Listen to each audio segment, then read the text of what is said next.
morning. Wow, good morning. I did not have my coffee today. I am so sorry, guys. Hi, guys. How are you? Welcome to Dames and Dorks this Thursday. I hope you're doing good today, everyone. We have a really good show for everyone. We got a special guest today. We have Hi King Fëanor. How are you today, dude? I am doing quite well. I'm very, very happy to be here. Long time coming. Well, it has been a long time coming. We always see you here. We know that you are a massive Lord of the Rings fanatic. So, we got some things to talk about. So it was best to have you here. And what better timing, too.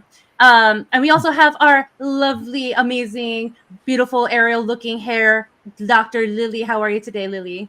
I am good. I'm excited. There's been a lot of good and bad things going on today. So I'm excited to talk about both of them. I think we're going to have a lot of fun. I'll leave it there. So many things to talk about. We got Dr. Rachel here. How are you today? I'm good. Keeping busy. I just started school again last week, and I teach a class right before this for 3 hours. So if my voice is sounding a little bit tired, I will push through, mainly because there's so much to talk about. So it's going to be a good show. The last even the last week has been insane. Well, goodness, it has been a week of an insaneness. So we're glad that you're here. But if you feel like you need to take a little breather for the Lord of the Rings, I totally understand. But I know you can go through the ringer, Rachel. Oh boy. Yes. Oh, yeah. And then we got our smarty pants lawyer friend here. We got Sevvy. How are you today, Sevvy? I am good. Just hanging out. I had the longest work day. Worked 11 hours, so I'm exhausted. Oh my god. So I might need, and I ran out of Diet Coke. So I ordered some. So I might be running out when I hear the doorbell because I need some caffeine. Oh man, it sounds like we're just running on fumes right now, but we got the power of Diet Coke, the power of will, and wanting to talk about today's topics. We got also Dr. Smu here. How are you, Smu? Doing pretty good. Happy to be here. Different background, I see. Yep. Well, I'm in the States and it's actually daylight for once, so. Are you getting sleep is the question. I do we know that you don't sleep at all. I don't know where that rumor came from, but yes, I am. Isn't the better question whether or not he shines in the sunlight? Isn't that how we determine if Smu is a vampire? I see glitter shining. I see glitter shining. I'm kidding. Or is that sweat? Oh, it's probably maybe sweat. I'm just working on my casting for Twilight. Who knows? Oh, that's right, because they also announced they're doing on Netflix. There's so many announcements. I don't so much. Too many. I many. Don't Actually, let me get something real quick. But I'm happy to be here. Good chat. Good. We're happy that you're here stateside, Smu. We're gonna go ahead and recognize the chat here. We got Tomby, he's the first. Lovely to see you, Tomby. Tracy Reeves. We got Smu of course, and Retro Collective. We got our friendly face here, who's also our guest. Hey. So yeah, we're so excited. That dude. Who's that guy? Who let him in here? I was just about to say friendly face, huh? And then we also got Mando here, who's also wearing the same shirt or got the same shirt as Lily. If you missed out on this shirt, man, you missed out on a great deal because there is some Lily vibes in that shirt too. I was one of the people who missed out. I actually got one. I lost out on that one. I don't think I can. I won't say anything. No, we got Cav here, and we also got Dr. Smu in here. Samash. Nice to see you. I don't think I've seen you in the chat before, but thanks for coming through and hanging out. She usually hangs out in my chats. She loves Lord of the Rings too. She's got some things to say about fan fiction. So, yeah.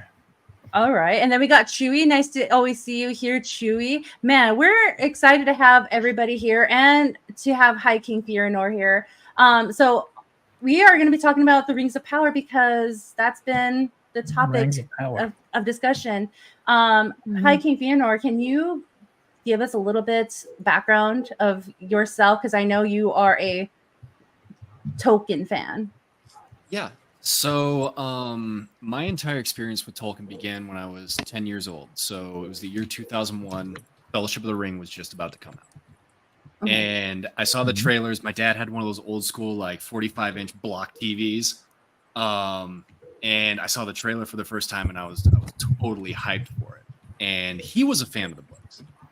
And he told me, he's like, listen, son, I'll take you to go see these movies, but you have to read the books first. I read the books as a prerequisite to seeing the films. And I went, read all the books. I fell in love with the lore. I got started on the Silmarillion when I was, I want to say 12, 13 years old. Because after reading the whole story, I was like, okay, I kind of left it for a little bit, and then I went back and read it again, and then I started reading the appendix. I was like, oh, who's Fëanor? Who's Morgoth? I need to find out more about all these characters that are like being alluded to here. And it's been, let's see here, I'm 33 as of Sunday, whatever the 8th is this week. So yeah, I've been. Oh my gosh, Happy birthday! Yeah. Thank you. Happy almost birthday. So, yeah. By the way, So, Sunday. Yeah, Sunday. Sunday. So after 21, you just kind of lose track, you know. Kind of. Yeah, it's just Tolkien's been a constant for me for the past 23 years. So yeah, that's kind of long and short of it. And yeah, and then obviously I very much reinvigorated by that monstrosity Amazon put out. Really get back into things and talk about the lore and really like deep dive in again, because man, they messed a lot of stuff up. And I'm assuming it's going to be, not assuming, it's this monstrosity that we're talking about. Yes. Yep. By the way, if you guys are not following him on Twitter, you need to follow him because you're posting so much lore and so much good information on there about all of this. So you guys definitely need to follow him. Like you're killing it on your timeline. Every single time I see a tweet, I'm like, yes, get him, get these weird people. And there's a whole bunch of them. Oh my gosh, that they take like, we'll get into it, but yeah, I just love all of your responses. How you come back with like sources and everything, and you're like, what? Now what? Yeah, right. It's like, Got any something to response? say? No. Okay. Yeah. Case closed. And then they just block. They just block, and they're like, oh. Yeah, they block, or they try to dox. That has happened. Oh yeah. Yeah, these people there. Wait, they tried to do that to you?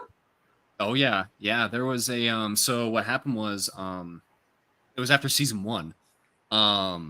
There was a whole big kind of like there was 2 factions. There was the Respect for Tolkien faction. You see the hashtag everywhere, you know, Respect for Tolkien, showing off different artwork, things like that. And then there was the Rings of Power fandom. And it got kind of to fever pitch after the first season aired. And I'm not going to name names, but there was somebody within that group who I offered to do a debate and like a live streamed debate. And I told this individual, I said, I'll let you have home field advantage. If it's one of your friends' podcasts, they can moderate it. We can do it for charity, blah, blah, blah, blah, blah. They refused. And about a month later, it came to my attention through various sources that he was on Discords and on private DMs messaging people trying to figure out my real identity. Ooh. And I was like, oh, These really? people are so desperate. Yeah. Oh my gosh. I guess these are just people that have absolutely nothing else going on in their life, that this is all they hold on to. Like, we'll get into that a little bit later too, but like, it happens in all of these fandoms, and it's just so sad that you can't have an opinion on something without someone else trying to ruin some aspect of your life for it. It's insane. Right. It's pathetic, honestly. It is pathetic. But out of all of that drama and discourse, me, Gary from Nerderotic, and a gentleman by the name of Middle Earth Mixer, we were all given a really kick-ass nickname. They refer to us as the 3 Horsemen of Doom. That's a compliment. Yes. So I'm That's like, good. dude, I can totally rock with that. That's cool. Oh yeah, yes, I see Gary in your tweets too, and I'm like, yay, Gary, co-sign. Mhm. Like, Right. yeah. Oh, that's Oh, So what was meant for an insult became the best compliment you can ever get in your life. absolutely. Like I even put it on. I put it on my Twitter bio. I was like one of the 3 horsemen of doom, keeper of Middle Earth. I like, saw all this that. sort of stuff, so. So good. That's awesome. Oh my gosh. Yeah, well, I'm sorry that you're going through that. Now, is that still a constant thing? Are people still going after you on that? From that one particular individual, yes. Although he's faced a lot of backlash from his own people, like in that group of people, that fandom, like saying, "Look, just stay away from him. You've already kind of lost the argument here. Like you doing this kind of stuff is just causing more problems." So that individual has toned it down a bit. Okay. Yeah, absolutely. I mean, it's fine. We're not saying that you can like these TV shows. I mean, like them all you want, but we also have a right to not like them.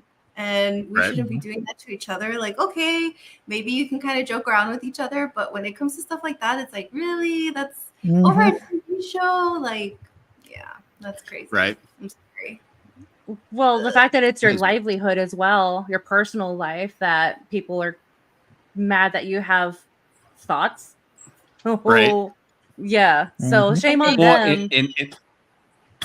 in that Go ahead. particular instance, it was a person that was mad that I proved them wrong, and Of course they're mad. Of course yeah. People hate being wrong. People hate being proved wrong. They really do. I think they wrote the script to. I think they wrote the script to Dashborn and on cancel culture, because that's exactly just what they're doing. It just seems like those are the only tactics that they know what to do. It's trying to dox people and then trying to cancel them. It's like it's okay to have a different opinion.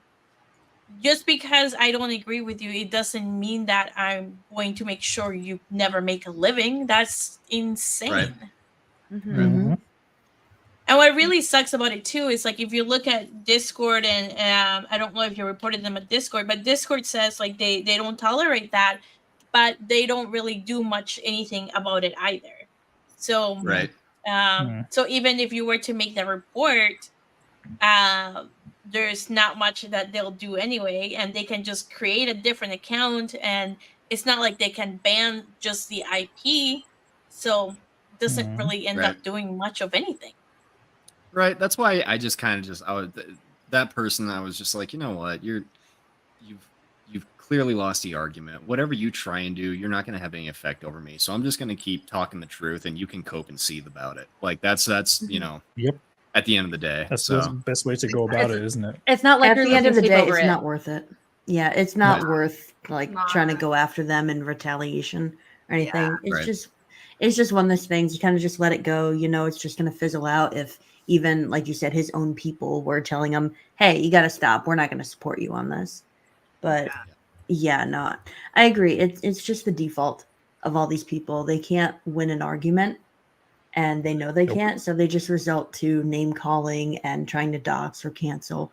It really is sad. Like these people just don't understand that you can disagree with someone and have differing opinions without personal attacks. Yeah. You can have a conversation and disagree, and still at the end of that conversation, you can still agree to disagree and be respectful. You don't have to resort to personal attacks. Shake hands so and many walk people. away. So many people who are clinically online just don't understand that. Right. And I think it's because that fact first. and I think it's because they're under the protection of being behind the screen that they think it's okay to do all that shit. But then again, there's also crazy people that do it and then get in trouble and then get arrested for being that batshit crazy. Right. Oh yeah. Yeah, that has a lot to do with it, because I doubt that the average person would say to your face what they tell you online on Twitter. Like most people won't. Yeah. Well, and that's part of the reason why I wanted to get this particular person like on a stream to talk with them, because sometimes when you're just chatting it up on Twitter, you might be, just because you can't hear the person's inflections, you don't know what kind of tone they're going for or what they're trying to mean. their sincerity of what they're saying. And so I was like, you know what? Why don't we just, talk to each other like human beings do? And, we can actually, have not just a judgment of character, but we can also just share ideas and things like that. And it never materialized, but imagine having a civil conversation online. That's like next to impossible. Right. I mean, they should enjoy what they have for the moment, because it looks like Deadline is reporting that there is a steep audience decline for season 2 premiere. According it's to a bit of an understatement. So very much. I feel like a lot of people said that this wasn't too accurate, but I feel like sometimes it does reflect the actual numbers. So I wanted to add this because it's been going around. A lot of people have been posting about it. How I think the first season got like 1.8 million views for their season premiere, right? Yep. And then this one got like 980 something. Yeah. This one got half of that in 5 days, but the season 1 premiere was over 4 days, and they got twice. Yes. Isn't that crazy? Oh my gosh. So just to put those numbers in perspective, and I tweeted about this before, but the second season of Batwoman had 660,000 viewers. Okay, so if we take away that, if you take away that 5th day for Rings of Power season 2, it's about equal with Batwoman in terms of viewership. That's just that is. It's because, oh my gosh, it's because it's so painful. That's on to cable get network like, as well. I don't know how like Dr. Rachel and how you guys managed to get through it. I just couldn't. I think I managed like the first 30 minutes of the first episode, and I almost fell asleep. I was like, I can't. I can't do I watched this. episode 4 today. First of all, if I'm not angry about something, I'm bored. And just like those two things mixed together, I was like, you know what? I'm just gonna find an alternative way of watching this. So I'm just watching like Disparu and Az and everyone else kind of cover it in their videos. I'm not actually gonna sit down and watch a TV show. Like, it's too tedious for me. It's too much. Like, it's just I couldn't. So thank you guys for watching it. I watched episode 4 pain. today. I watched episode 4 today with Gary, and it was like 11 o'clock or something. I was like, I need a drink. It was that bad. It was that bad. It was so terrible. And the thing of it is too, like, you guys know the meme where it's like the Reaper going door to door. Yes. And, so I think about that as like season 1, the Reaper got to Galadriel first and totally destroyed her character. This season, it's Sauron. What they are doing to this character, oh my god. It's so horrible. Well, who's next for season 3 then? Is it Tom Bombadil? Then I kind of want to pick your. Oh, go ahead. I mean, it did kind of set the tone where he like basically turns into Venom at the introduction, and he's like flopping around the entire like what the black goo. That's what I was gonna ask you. What's your thought? Like, how do you feel about that? Because okay, that messed me up. Yeah. In the books, right? So in the books, whenever Sauron loses his body, he travels as a spirit. So he's one of the Maiar. They're part of this group called the Ainur. They're these heavenly spirits that were created at the beginning of time. And whenever he doesn't have a physical body, he travels as a spirit. He doesn't turn into like the creature from the Black Lagoon and fall down a mountain. And no. And I hate it. His representation in the second season so far is not just I'm trying to figure out where the writers looked at his character in the books, even if they did it all, and try and piece together what they saw, what they were looking at, because this is not the Sauron from the books at all. The Sauron from the books is incredibly cunning. He doesn't have to show himself off in this, like, they say he comes in the books. They say that he puts on a fair guise, a fair look, to make himself more appealing to the elves. He does not essentially give someone a giant trip and make him look like a messiah, and clouds in the background and so. No, it's almost like they overthought Sauron in a way, because it like he's incredibly complex as a villain, but the way he does things are incredibly subtle. You know, it's not Mhm. incredibly grandiose. It's just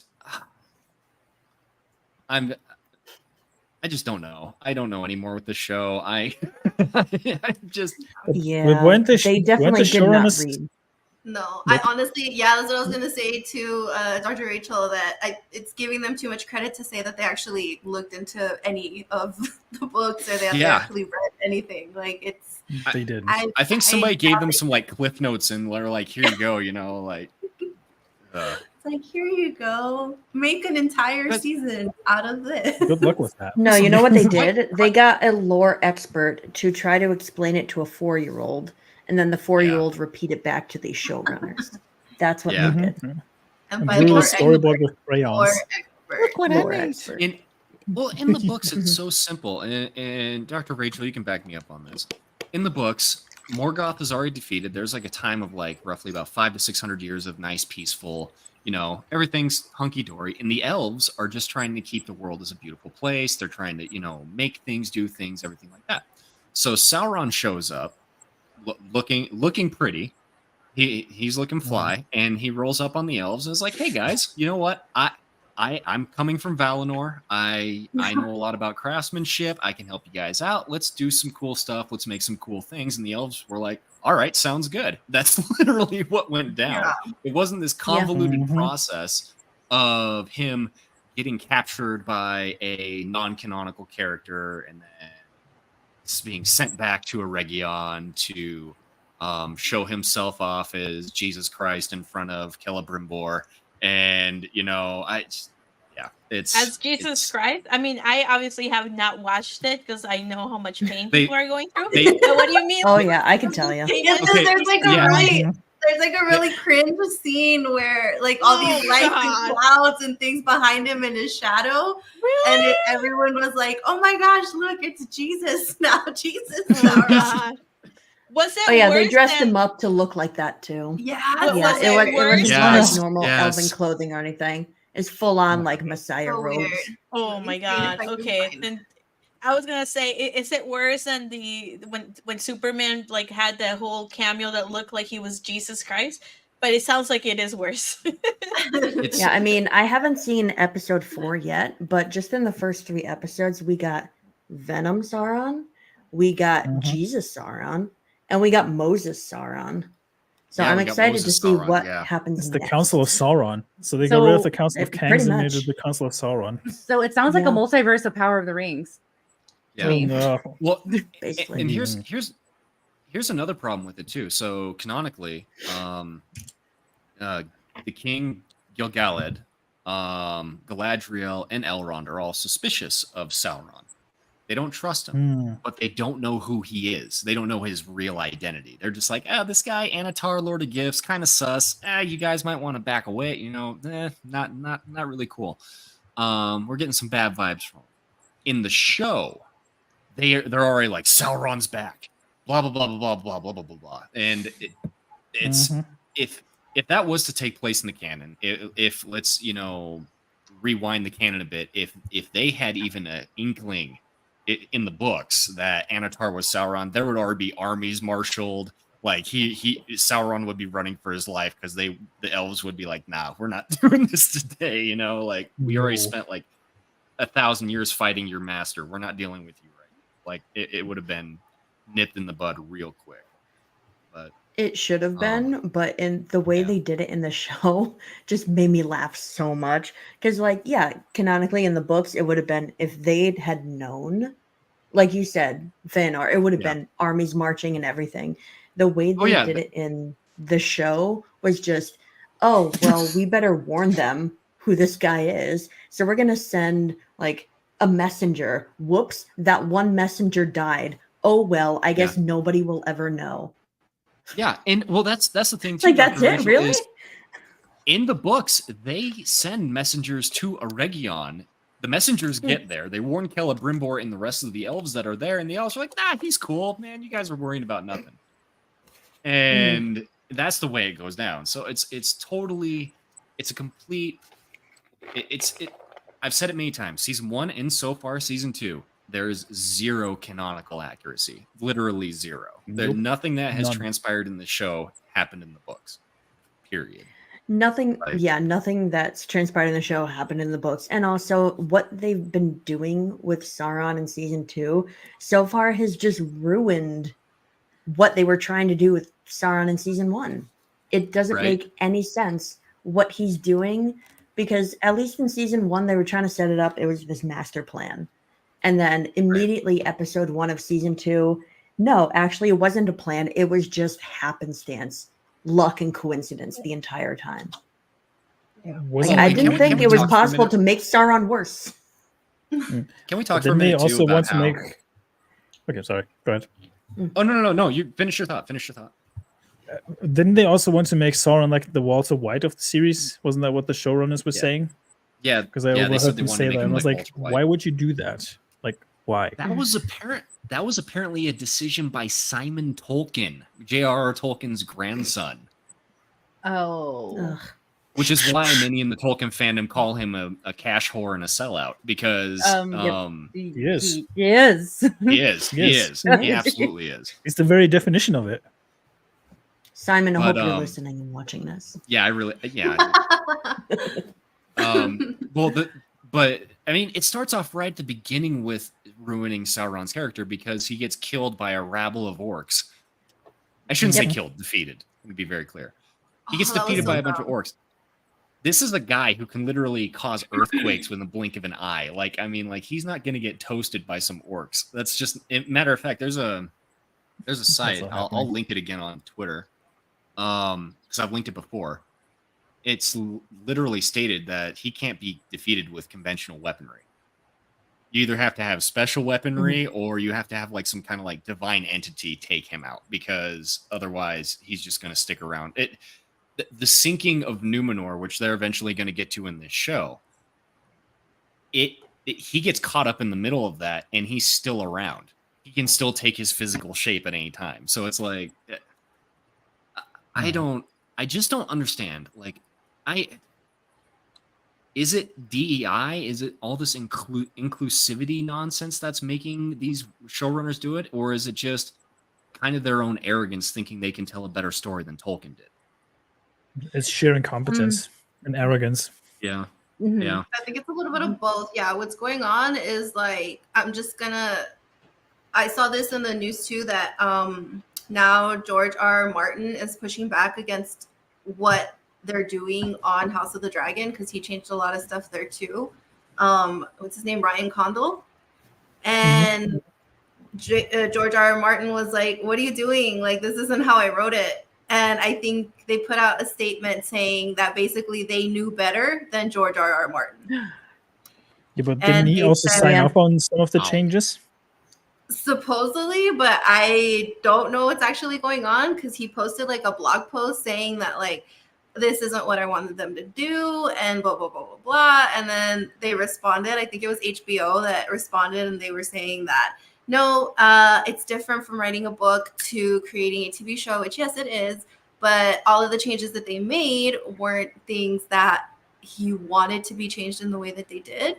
So I'm pretty sure this is the same thing that's happening here too. And unfortunately, Tolkien isn't here to talk about it. And then it looks like his grandson is an idiot. So he's He is not a going big to idiot. he's not going to stand up for his writing. And yeah, a lot of these writers think that they know better than the people who actually wrote the book. And that's Well, just they didn't. insane. They didn't even start filming or any kind of production on this show until Christopher Tolkien, J.R.R. Tolkien's son, passed away. They Yeah. waited for him to pass That away, and here's how you know they did. Amazon got those rights in 2017. There was absolutely no reason for them to not start any kind of production on the show, but they waited and waited and waited and waited and waited. And then once Christopher Tolkien died, that's when they announced, "Hey, new Lord of the Rings series coming to Prime." And Didn't they also drop the rest, as first they say, trailer on is history. Tolkien's birthday?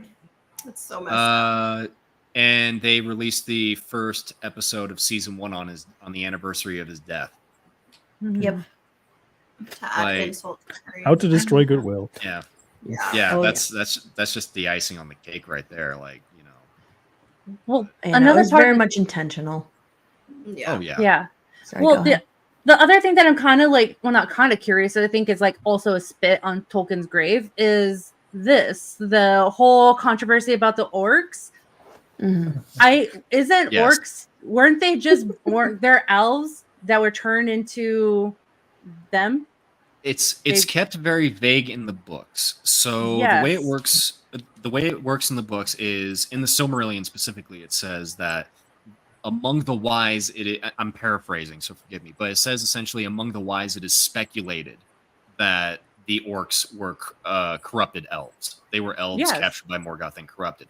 Now the orcs procreate just like everybody else, but their existence is 100% evil deeds. There is not this idea of the happy down on their luck, orc family just wanting to make a homestead is complete BS. It's not a thing that ever existed in anything Tolkien at all. The most that we get is, as far as like a family dynamic of orcs, is there's two named orcs named Azog and Bolg. Bolg is referenced as the son of Azog. They are both incredibly brutal in the books. Insanely brutal, especially Azog. And that's the closest thing you get to any kind of family dynamic, is just that reference of Azog, or of Bolg being the son of Azog. That's it. Other than that, there's what we see on screen in Rings of Power with the orc mom swaddling the child, and the orc dad coming in, caressing her, and making, assuring her it's gonna be okay. That's complete BS. It's not something that happened. I'm coming back home with a carton of milk. I thought you guys were joking. I saw that screen cap that somebody posted, and I was like, this cannot be real. I don't think this is real. It is real, sadly. Yep. Oh boy. It's real. It is Yeah. real. Yeah. I wanted to punch a wall when I saw that. I was like, seriously? I stand by that tweet, by the way. I still stand by it 100%. I am never going to apologize for it. No, literally. And here's the thing too, right? So, in the books, Eru Iluvatar, kind of like the god of everything, he'll intervene when things get like super, super duper out of hand, right? So like if there's like mass like killings or human sacrifices or things like that, but he'll intervene. He is the reason in the books that Gollum died, because Gollum was robbed of the gift of men, which is death, and Gollum had lived well past the time that he was supposed to. So him tripping and falling into Mount Doom was actually divine intervention. But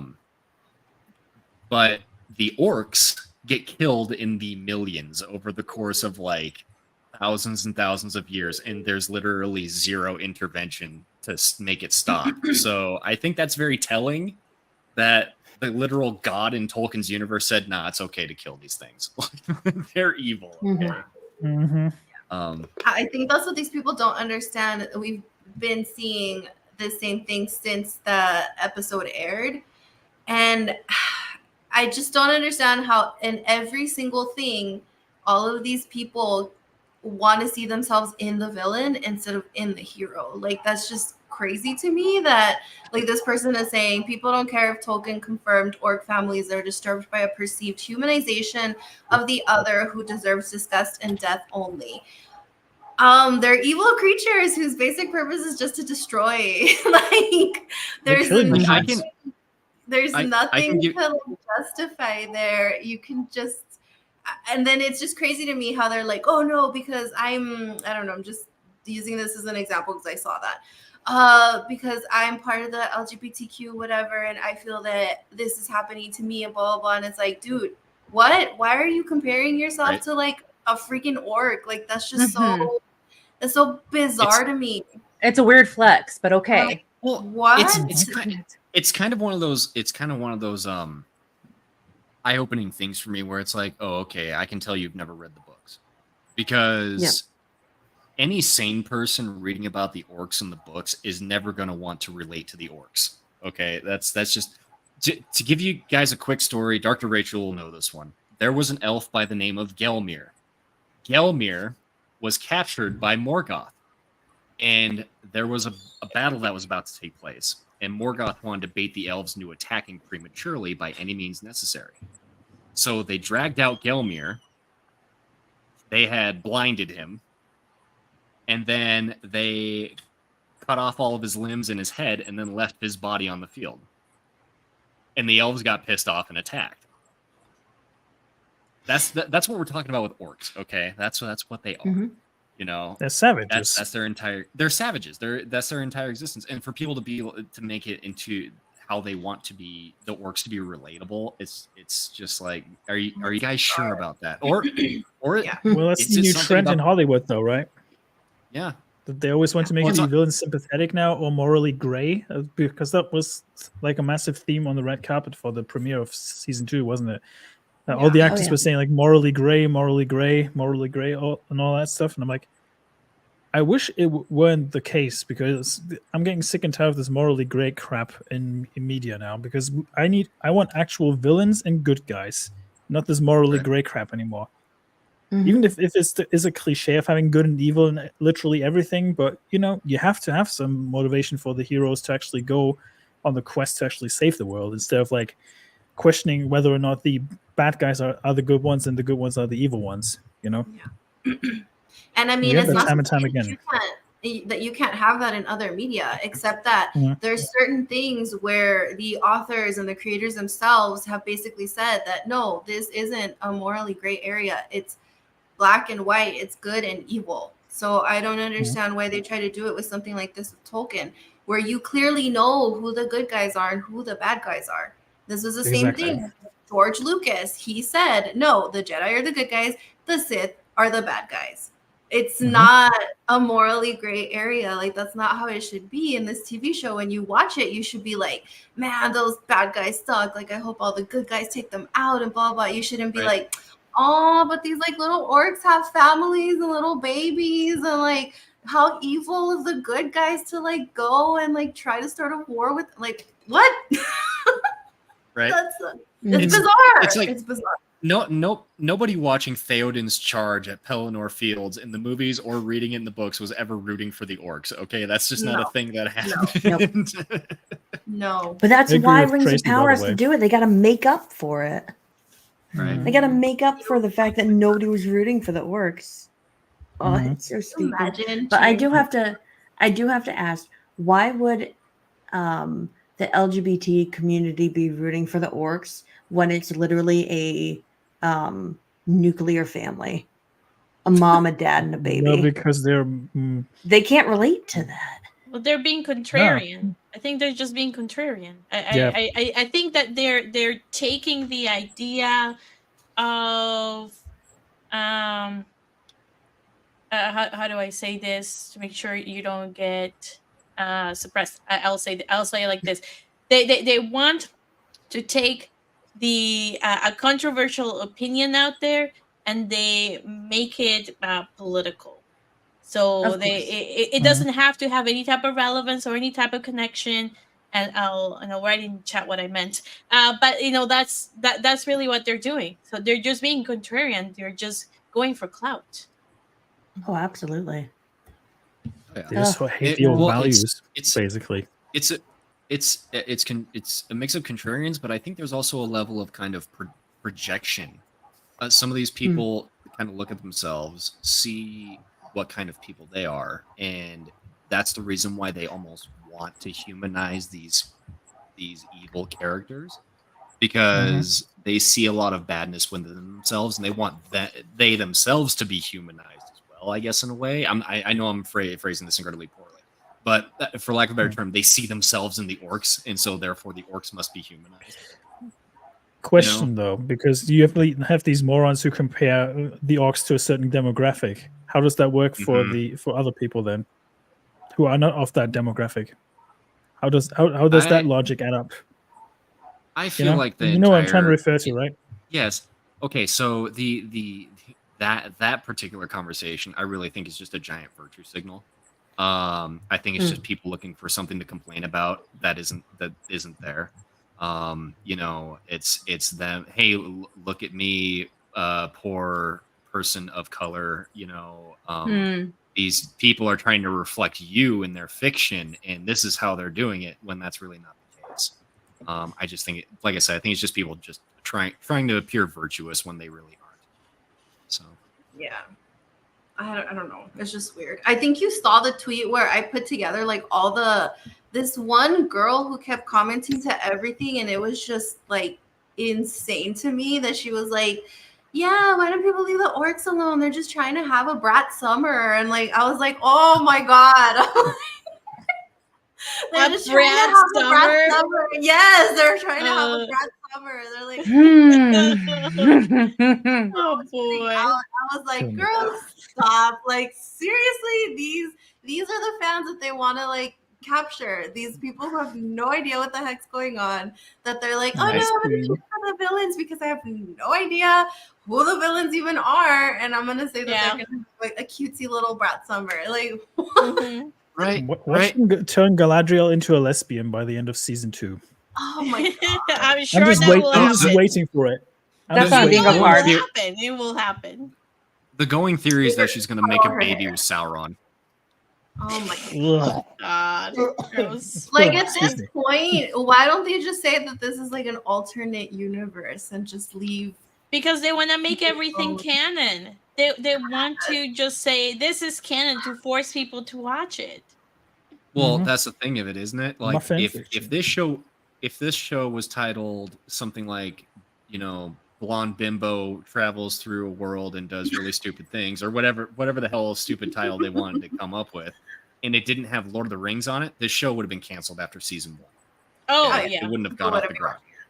But it has the Lord of the Rings title on it, and that's what they're banking as their selling point. Okay, regardless of whether the show is canonical or does anything canonical, they're using what a good title for the show. Yeah, they're using the title of the show as their marketing chain. That's what they're relying on. The Wheel of Power rings. The pop rings of power. Well, to be fair, Wheel of Time and Rings of Power are blending together so much, it's actually hard to differentiate the shows anymore. It's interesting It's that bad. I'm interesting so little mad fact. when they did Wheel of Time. Yeah, so me too. So for different, not like for the main characters, but for like different ancillary characters and like background people, they recycled outfits from Wheel of Time for Rings of Power. Yeah. I was gonna say I wouldn't be surprised if they filmed like on the same sets and on the same things, just because everything just looks so generic fantasy TV show. You wouldn't be like, whenever I've never watched Wheel of Time, but just the little snippets that I've seen that people have posted, it just looks so generic to me too, that if you gave me screenshots, like, and I didn't know anything about Rings of Power, and you gave me screenshots of both, I wouldn't be able to tell you what the difference was. Right. And you know, honestly, the demographic that I feel the most like bad for is like Fëanor is a fantastic Twitter follow. Dude knows he's talking about it. Thanks, brother. Appreciate you. I feel bad for like girls growing up in this era and seeing a character like Galadriel as portrayed in this show. Because like you've not seen what I've seen. A lot of people, young people, myself included, whenever we engage with fiction, any fiction, you know, there's characters that we want to look up to, you know, whether it be the Luke Skywalkers pre-Disney, your Aragorns, you know, all these characters, and Galadriel is no exception to this. Like Galadriel in the books is an incredible role model for young girls. Okay, she is. She's very feminine, but she's, you know, strong-willed, you know, incredibly honest, does good wherever she can. She's not insufferable or anything like that. And I just think it's honestly kind of a crime what they're doing with this character, what they have been doing with this character for about 1.5 seasons now. It's just it grosses me out. If I'm being completely candid, it just grosses me out what they're doing with her, and with other characters all across fiction, not just Rings of Power. You know, it's you know, you ain't wrong. There is a problem, especially with how they're, to me at any rate, with how they're portraying women in fiction. That there is a big problem. You know, and I don't know how you solve it. I guess the best way to solve it is just to illuminate it, shed some light on it, I guess. what I have issue with is that a lot of people generally don't know how to write good characters anymore. It doesn't matter if it's a man or a woman. You just generally have this weird switcheroo with that the men became the damsel in distress essentially, and the women are like the heroines now. You get that more and more in some movies, that men are getting emasculated, or generally in media, because you always have like, I noticed that especially in today's episode of Rings of Power, that there was always one woman making a remark and everybody's agreeing with her, even though the man was actually making a similar point. I mean, there's nothing wrong with having like a woman that knows better than other men every once in a while, but if it's like in every single scene or show or movie these days, it gets a bit obvious after a while, and you're like, well, you aren't even on the nose anymore, you know. Right. And especially with a writer like Tolkien, you don't need to do that. I mean, the amount of women that are in his work, that are in that fictional world, that are incredibly strong and incredibly, you know, I'm trying to think of the right word here, but gung ho is the best way. I mean, your Luthiens, your Galadriels, Haleth is one. She's not very well known. But she fought off orcs after her father and brother were killed by them. You have Éowyn, obviously. Everybody knows about Éowyn. You know, you don't have to do that with Tolkien's world, and yet they're doing it anyway to take it. To me, it just seems like they just want to take away they want to suck the femininity out of all these characters, and it's just really disturbing. Well, yeah, remember the promotions for season 1 where they had Galadriel in all of her armor, and then she was like sitting down all weird, like manspreading. Yeah. Manspreading. Yeah, that's so weird. And it's like, why would you do that? Like, going back to like Peter Jackson, like she was always in her like beautiful gowns and looking very feminine, but you knew that she was powerful and she wasn't somebody to mess with. She didn't need any armor or a sword for you to know that. Oh yeah, you know, I posted a tweet about it today. So like, I don't know how many of you guys have seen the 4th episode, but there's a scene where Galadriel has to fight off. She has two separate. She has to fight off barrel whites and she has to fight off some orcs, right? And just to kind of compare, Galadriel after so there were 2 battles. There was the Battle of the Pelennor Fields with Theoden and all of them, but there was also battles up north near the Lonely Mountain. Once those battles near the Lonely Mountain were concluded and the orcs and the evil men were killed or run off, Galadriel crossed the Anduin River on a boat, went up to the fortress of Dol Guldur, that giant fortress you see in the Hobbit movies, and she used her powers to absolutely obliterate the thing. Like root and stem, just annihilated this fortress, like nuked it. And you know, I'm looking at Rings of Power. I'm like, really? This is in your attempt to make also this fast character travel. like that. Yeah, in this show's attempt to make this character look badass and everything, they actually nerfed her quite a bit. Like they took away so much from her character, power wise, and that fight scene was so silly. You guys need to see it. I know the clip's going to be up on YouTube. It is ridiculous. It is. If you want if you guys want a good laugh, watch that. It's funny as hell. It's just so I never facepalmed so hard and almost spat out my coffee at the same time. That's how hilariously stupid I literally it was. had to pause it. And I need to get going. Sorry, Fëanor. Sevvy needs to mosey on out. Before you head out, Mosey. My gosh. Before you head out, Sevvy, can you go ahead and plug and tell us where you're going to be and what's going on in the world of Sevvy? Yep. Thank you. You can usually find me at Geeks and Gamers Tabletop. We are 3 away from 11,000 subscribers. So be the top 3. Be the last 3. I don't know if there's still 3, but be the last 3. We're almost there. So help us reach there. And you can usually also find me in over at MoonSkull, where I'm usually doing tabletop games on both channels. And this Sunday I will be playing a scary game. I'm gonna be playing Still Wakes the Deep. So we'll see how that goes. That's great. I think you're gonna have a lot of fun. Yeah, that's what I hear. But thank you guys. Much love to everybody. Hearts for everybody. And Nice to meet you. nice to meet you. Yeah, nice to meet you. Good to Bye, meet you. Sevvy. Take Bye, care. Sevvy. Bye-bye. Aw, So We love Sevvy. We do. Yeah, continue, Fëanor, because you were on a roll with that one. What you were sharing. Okay. So, with Galadriel, yeah. So, Mhm. her entire life after she came to Middle Earth was essentially being tutored by a demigod for like the entirety of the First Age. That's where she learned how to make lembas bread.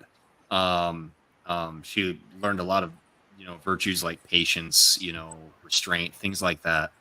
And throughout the entire Second Age, where this show is supposed to be taking place, she canonically really plays the role of an advisor. She advises Celebrimbor, she advises her husband, she advises Gil-galad, who all show her immense respect due to who she is and her lineage. She was never a commander of any armies or anything like that, but it's due to her reputation and who her father is. Her father was the High King of the Elves in Valinor. And so she's shown a great deal of respect. She's never ever spoken down to or anything. And after the Third Age, she continues in that advisory role, and she helps out in little bits here and there, obviously with the Fellowship. But her entire existence has been one of almost being very maternal, I guess, to break it down. And just to again contrast with the show, right? So the show's premise is that she lost her brother and she went out on a revenge quest, right? In the books, she lost 3 of her brothers, 11 cousins, and 2 uncles and her own grandfather, and never ever did anything remotely close to what we see in the show. Oh, and her own daughter too. Can't forget that. It's like she is like the epitome of just like a very stoic's the wrong word, but she's very much in control of herself. And like I said, season 1, that was the Reaper coming for her, and I think season 2 is Sauron, and they're just going to keep bastardizing Galadriel as the show progresses. I also think they're going to go after Celebrimbor a little bit more and make him even more dumb than he already is, because they dumbed him down in season 1 already, but it's going to be even worse in season 2. Right. Well, and the thing of it is Celebrimbor's motivations in the books are okay. So Celebrimbor's grandfather is Fëanor. Okay, Fëanor, a very misunderstood character by a lot of people. He did do some really bad things, though. He is responsible for the first ever slaying of elf against elf. It's known as the kinslaying. And he made an oath that led to just a lot of terrible things occurring. And Celebrimbor was trying to get away from that. He was just trying to get away from that kind of history of his family. He wanted to do some, which is why it was so easy for Sauron to bait him with the creation of the rings, was because he wanted to do some good for the world. He wanted to preserve the world, make it a better place, everything like that. Unlike what his uncle what his uncles and his grandfather did, and his father too, and that ended up biting him in the rear end. In the show, it's more like he's trying to chase after Fëanor's legacy, which is again completely antithetical to who he was in the books.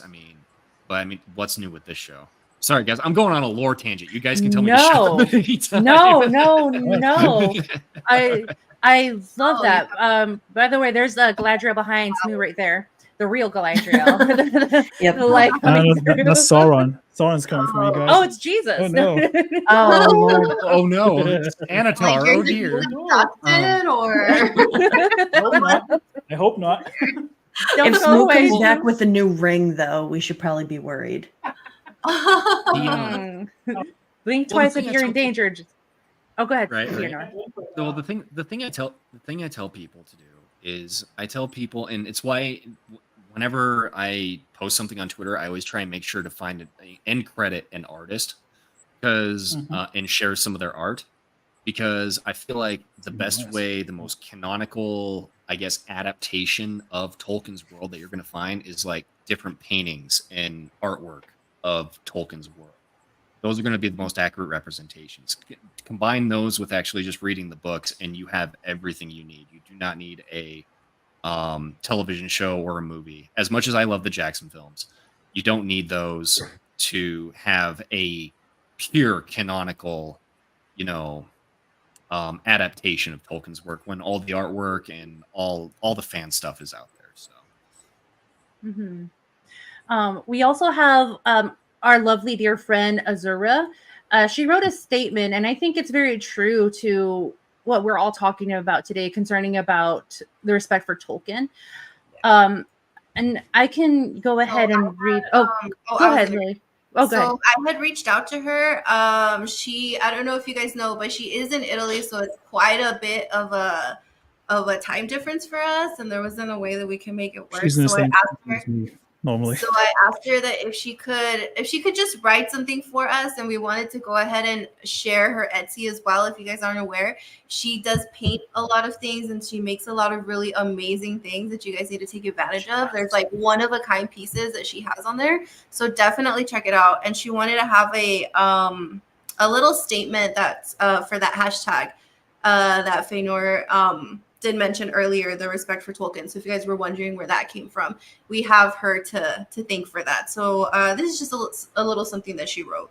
And it says, concerning hashtag respect for Tolkien, Professor Tolkien's intent has been clear since the beginning. A strong distinction between good and evil, light and darkness.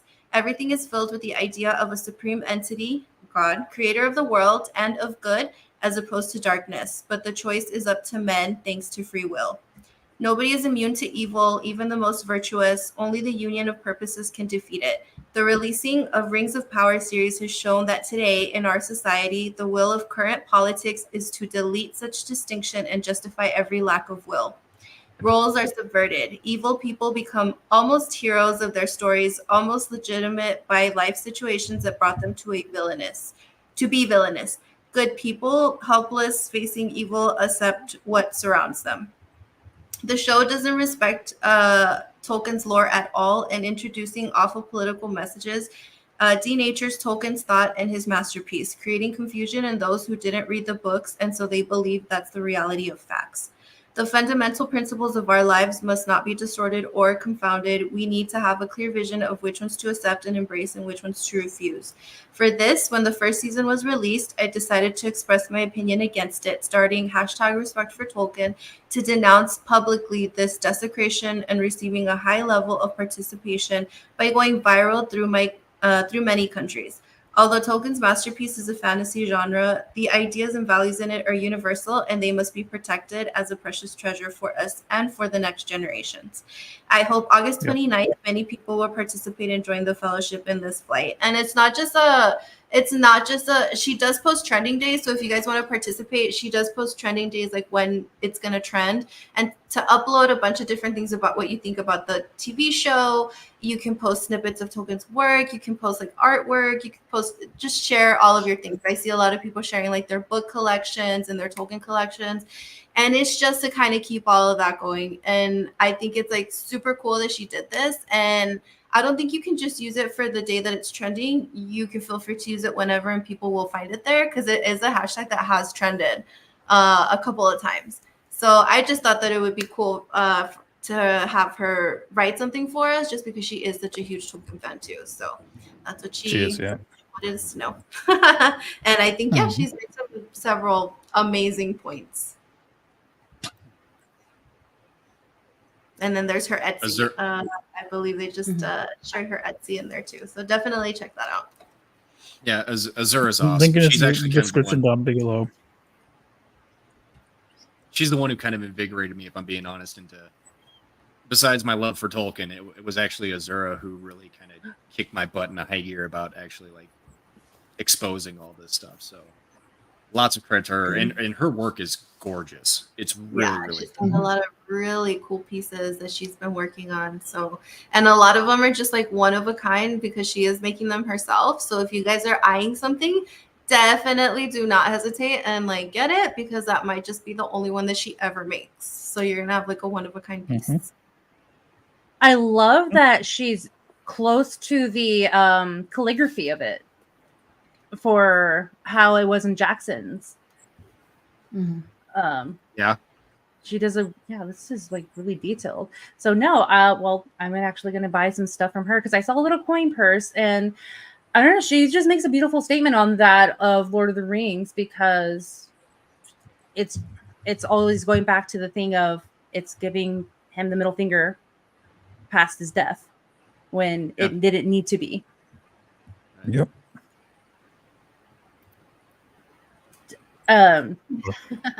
Sorry guys. Like, it is true. I mean, there's nothing wrong with or having something unique, you know, because every art piece is unique, and you can kind of brag about that as well, because it's kind of a cool thing to have, and also a good idea for a gift if you know someone who's a Tolkien fan, or even for something else. You definitely got a great gift idea here, so be sure to check her out. And the way that all of these months are just zooming by, it'll be Christmas before we know it. So, Christmas presents. So there you guys go. We're giving you hints for your loved one who is a fan of Tolkien. So she's got a bunch of stuff too. I think she does a lot of Star Wars things on there too. And I love that she goes into a lot of different fandoms. So if there's something in particular that you like, you might find it there. So just keep an eye out. Yeah, she did a great Gina Carano. She did. It's almost like the first day that she posted it.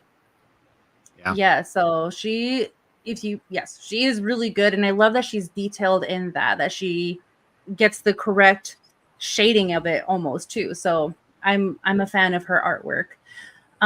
But what I'm not a fan is this current Minecraft movie trailer that just released today. And no, that was yesterday. It was yesterday. It was yesterday. It was yesterday, but I only saw it today. Yeah, I saw it today. Jack Black, too. please stop. Yeah. Yes. He's not even trying. He's playing He's not himself. trying at all. Stop trying to make Jack Like, Black I didn't even happen. do anything with his beard or his hair. It's just like Jack Black showed up on set playing Jack Black. He hasn't shaved. These he hasn't characters shaved are a supposed beard to in be 4 square. years. They chose the wrong shape. The characters are supposed to be square, not round. Why didn't they make them feel like the world? I think that would have fit better. Or are they going to make it like later on they turn into these little characters or something? Then it wouldn't be live action. What's that movie that came out? It was like 4 or 5 years ago, I want to say. It might have even been longer than that. There was an actress who made a comment that the movie wasn't the movie wasn't made for 40-year-old white men. Who was the what was it? Basically anybody in Hollywood. Was it Brie Larson? I know. Yeah, it was Brie Larson, wasn't it? Yeah. But the movie that she was talking about, I can't remember the name of it. I know EFAB did EFAB movies on it ages ago. A Wrinkle in Time. That's what it was.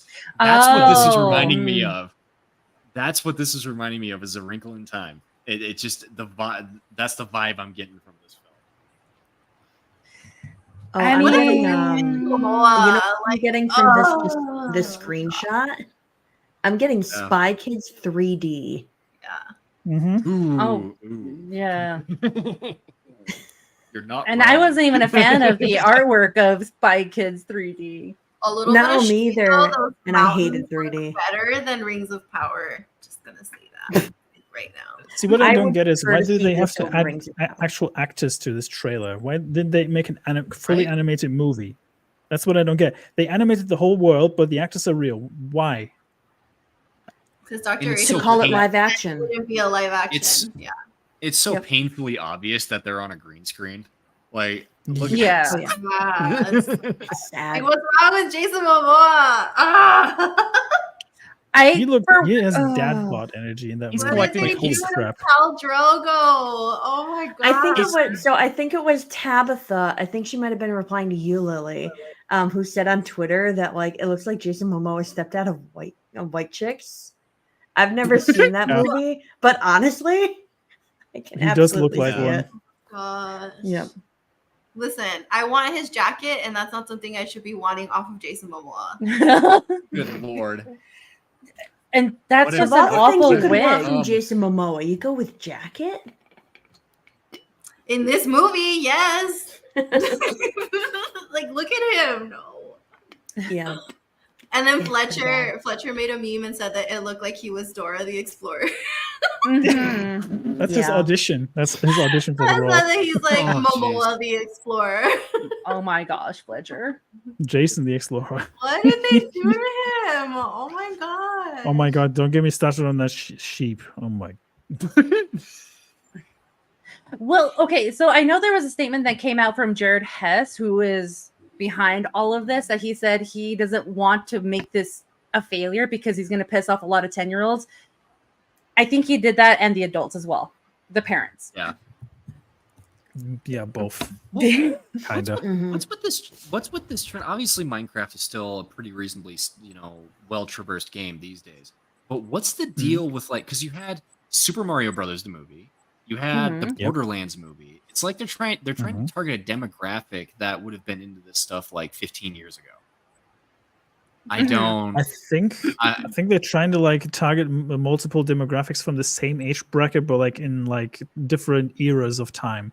Like you've got the Oh, 80s and no. 90s kids who love Mario, and then you've got the early 2000s kids who love Minecraft, or 2010s. And it just doesn't work. I mean, say what you want about the Borderlands movie, it flopped really hard, and it's actually on digital now. But holy Oh my crap! I think it's more to do with just they're living out their own personal fantasies. These writers are writing this crap for themselves. So these are probably the games they grew up on, and they simply became writers and involved in these projects just for sheer selfishness and their own personal nostalgia trips. That I genuinely don't think these were targeted for any audiences other than themselves. Okay, Could so be fantasy projects as well. That too, Mhm. fantasy project. But Jared Hess is the guy who did Napoleon Dynamite and Nacho Libre. So And he I made this wouldn't. movie? Yeah. What? Okay, that explains why Jack Black is in it then. Yes.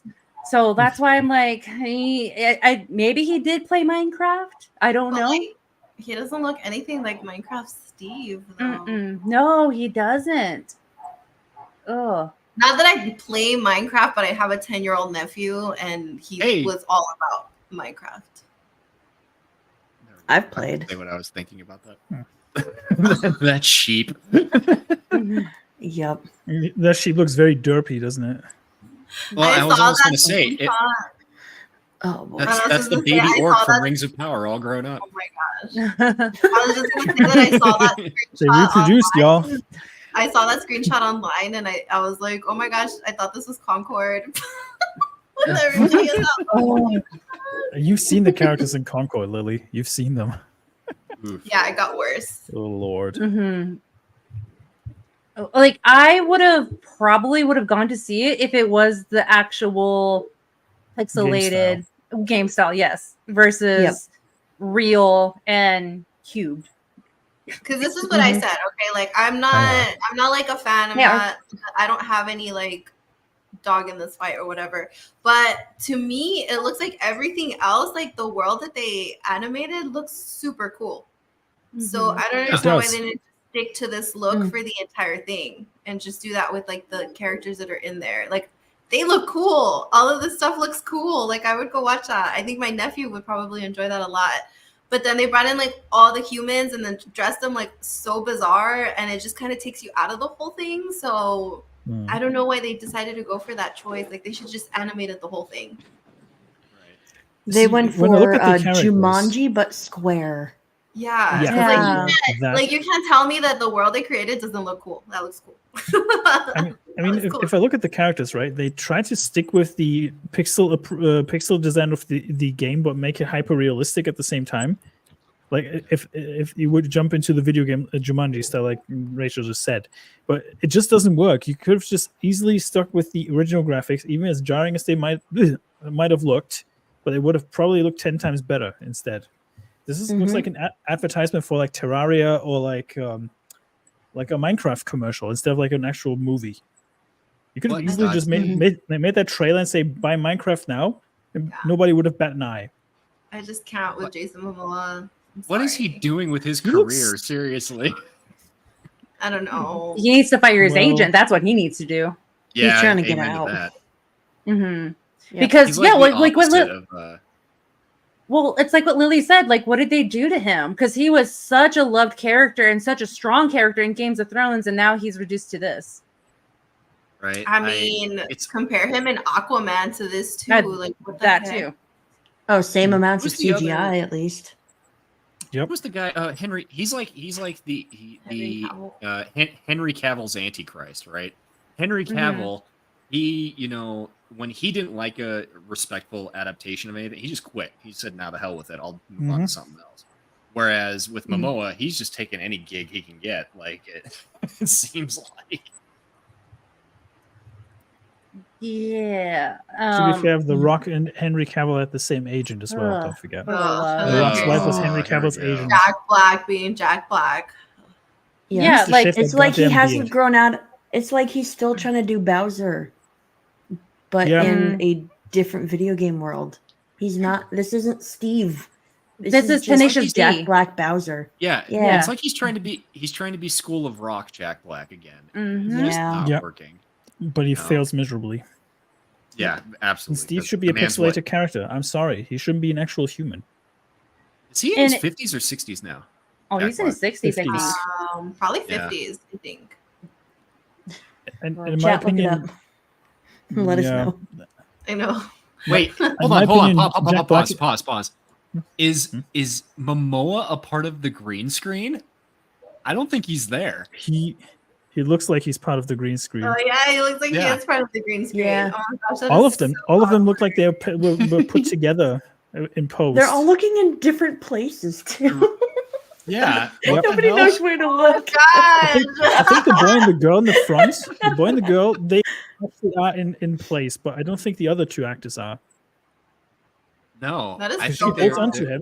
She holds onto him, so they Yeah. might actually be in Maybe place. she corrects her eyes. Maybe not. Well, It'd be like everyone's looking really in bad. a different direction. Yeah, you're right. Yeah. Like no one's looking in the same. Because Momoa is looking way too high for it to be Jack Black. If they're Girls if looking that's who way they're too reacting to. low. There she, Yeah. I wonder She's what Maybe she's looking at. maybe she's observing.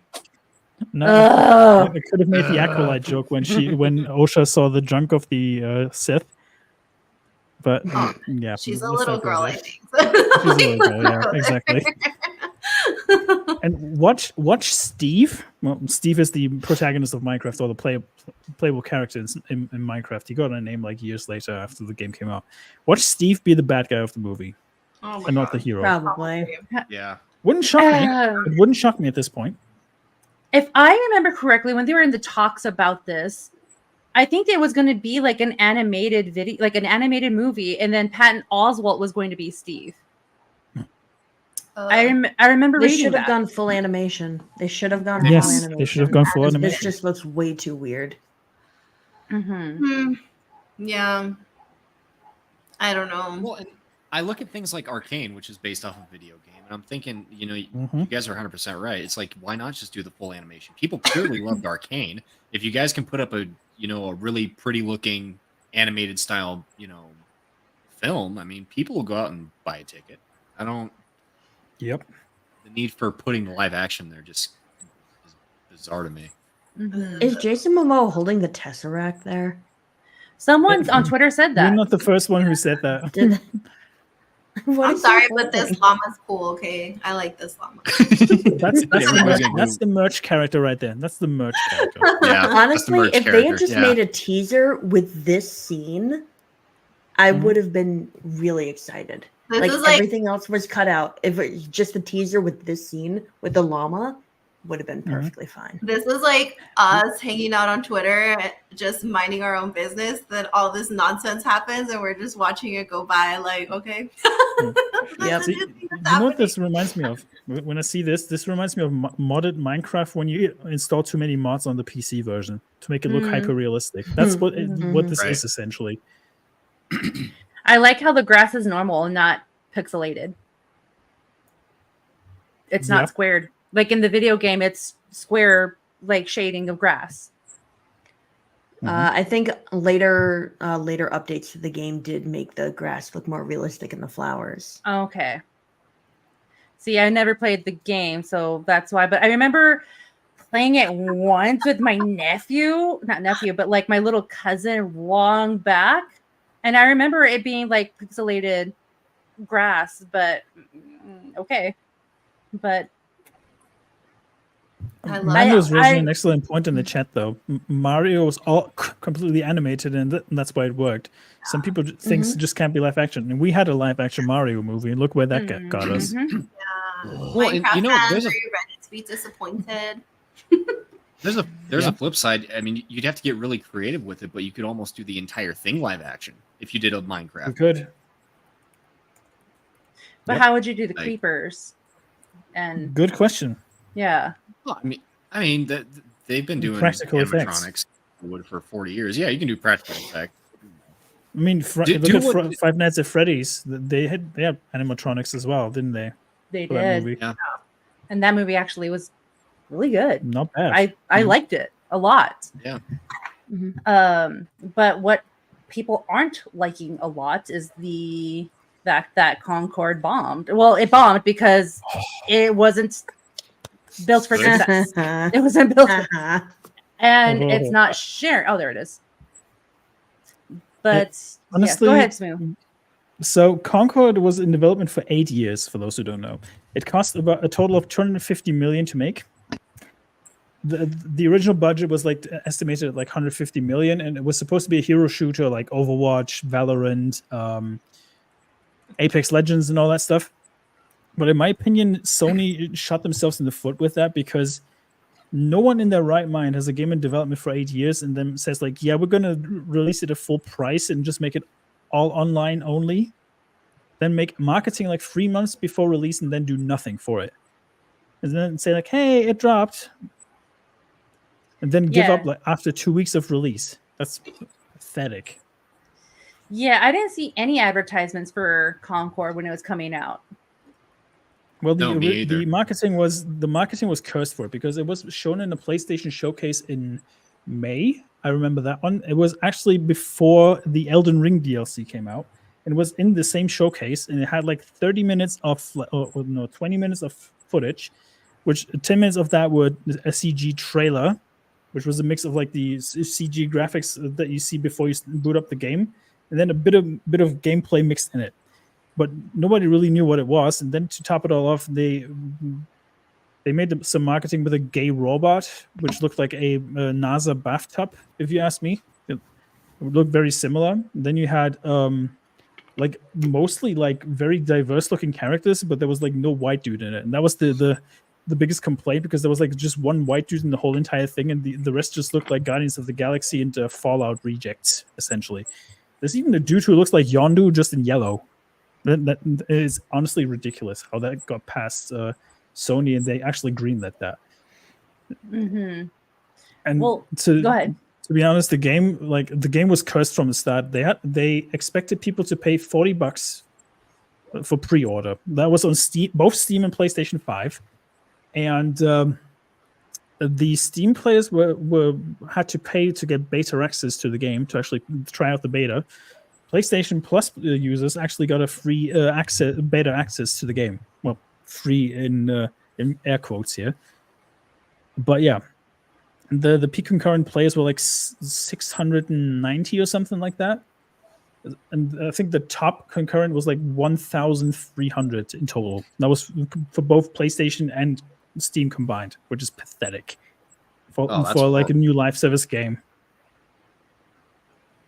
But yeah, let's go ahead and read the article. Year, it just seems every year we get a game release that's just tanks, like, or there's a ton of backlash to it. In the case of what was the DC one that came out last year? Suicide Squad, Kill the Justice League.